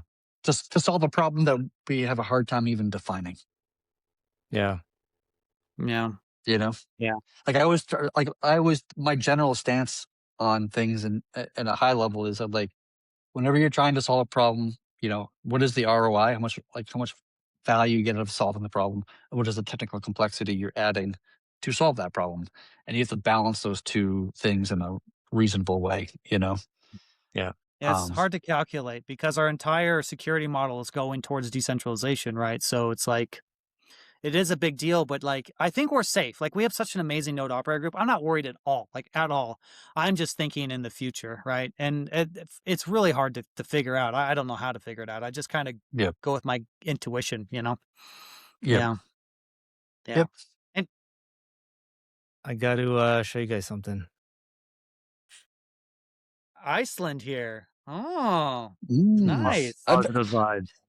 I've been to Iceland. I love. Like, I spent a week there driving around the country. It was beautiful. It's amazing. I've never been there. Would you go around it 3 times? Yes, I definitely would go around 3 times. No, Sure. it's small, isn't it? How long does it take to drive around Iceland? Can you do it in takes a a day? long time, right? Oh, Depending on how like, you can do it fast or slow. But like, I think if you were to drive straight without and this person from Iceland might be laughing at me right now, but I think it would take like a day or two if you wanted to. I think 2 or 3 days probably is what like if you actually were to drive around the whole country Okay. without stopping. But I think I took like a week to do it, just to stop and sleep and see waterfalls and beaches and that kind of stuff. You can drive around Cayman in about max 3 hours. And that's like Oh, really? tip to Yeah. tip. That's like Yeah. going as far as you can back and forth. I actually have a picture of me in Iceland with the RUNE logo, like the little like R logo we have for RUNE. Oh, that's Like, epic. because there was actually like I found randomly some wood plank put into the grass, some random place in Iceland. I took a picture of me, pointing to it like an idiot, and he's like, it was funny at the time. Don't you have a hammer, Chad? Don't you have like a custom room hammer? I remember that. I used to have a small one, which I threw it out because it broke. But I know Familiar Cow has like an actual That's real what it hammer. is. Familiar Cow. Yes, that's Familiar what Cow it was. has like he knows a blacksmith, because who the hell knows a fucking blacksmith, right? Familiar Cow. In 2026, and he hired his blacksmith friend to actually make a legitimate fucking hammer, which I think he still has at his place, whatever. And I saw it. It's pretty awesome, to be honest, but it's hilarious at the same time as well. Love that guy. He got to get him on the live stream. He can show us the hammer. We got to get him on here. There should be 4 of us. Oh no yeah, big he's got to show us the hammer. Yeah, Kyle used to you do have your gun? these every Thursday things with me, like every Thursday for a couple of Yep. years. Yeah. And then Chad Thoreau used to do it as well. Yep. Yep. It was always a great Oh, time. geez. It was. Yeah. It was. Those are like the best things ever, right? People love them, and that's kind of why, like, people love it. They love hearing the voice, and that was just mostly Spaces, right? It wasn't live stream, so, but people loved it. Like, that was always the thing that generated buzz. It's like hearing from your guys' mouth what is going on, and so I'm so thankful, man. We're coming on 2 hours, Chad. These things, people love them. I get so much engagement. I get so much DM. They really appreciate the time you give to explain it, because hearing it from you is just. It just hits, you know what I mean? It's just like Chad said it. I say it, they're like, this guy's an idiot. He doesn't know what the hell's going on. I'm like, ooh. Well, so I'll check real quick if we got any questions here. Any questions from the community? Oh, well, Thibault's all being bearish over here. It's like, well, we have to wait another year to get one more chain added. No. We have like 4 in the pipe right now, maybe even 5. Wrong, sir. Wrong. We are doing amazing. This is a whole nother animal. We'll probably have now. Zcash out within probably like a month or 2, I would guess. There you go. Because remember, guys, for those who don't know, it is on my protocol. So they've already have a working chain client. So that one is and it's a UTXO, right? So much simpler to add. Yeah. Yes. Well, I don't think I have any other questions, guys. I'm just double check here. Thank you, everybody, for submitting your questions. I really appreciate it. Hope, or hang on a second. I got DM here. I do have one more. Hang on. Someone wants to know during vote notes, if some notes don't vote for an important things, can we impose a penalty on them? Well, a non-abstaining is a no vote, right? So, so if you that's the same thing as voting no, essentially. If you don't vote, that's my understanding. Yeah, and technically, it depends on the question is phrased, right? So you could phrase it in like, do you want to go this way or that way? And like, what is A or B could be arbitrarily placed, and that's true. You could phrase the question in the vote to be whether a no vote is a yes vote, I suppose. Although we don't generally do that for obvious reasons. But yes, having the ability to omit your vote is perfectly valid. I wouldn't want to penalize anybody for not voting necessarily. Although I prefer people to vote. It has a much more clarity, about it. I do want to penalize people. Like I feel like nodes have to vote. But there should always be an option of like the option should be abstain. But at least you're signaling to the network you are aware a vote is occurring, and you don't want to vote. Fine, but at least we know you're awake. Because like that concerns me is node apathy. That over time that, you know, nodes just aren't going to pay attention. They're not going to vote. They're not going to participate in governance, and things are just going to get gummed up. And Yeah. at least if they're forced, if you don't vote, you're going to get slashed type deal. Even if it's an abstain, fine. But at least you're telling us that you're aware there's something going on, that you know that there's something being discussed. You need time to think about it, or you haven't made up your mind, or whatever. But at least you're awake. Um, Yes, and they clarified here on the penalization. Like for example, the Sol, like if the Solana, we had to delay the start of the chain, right?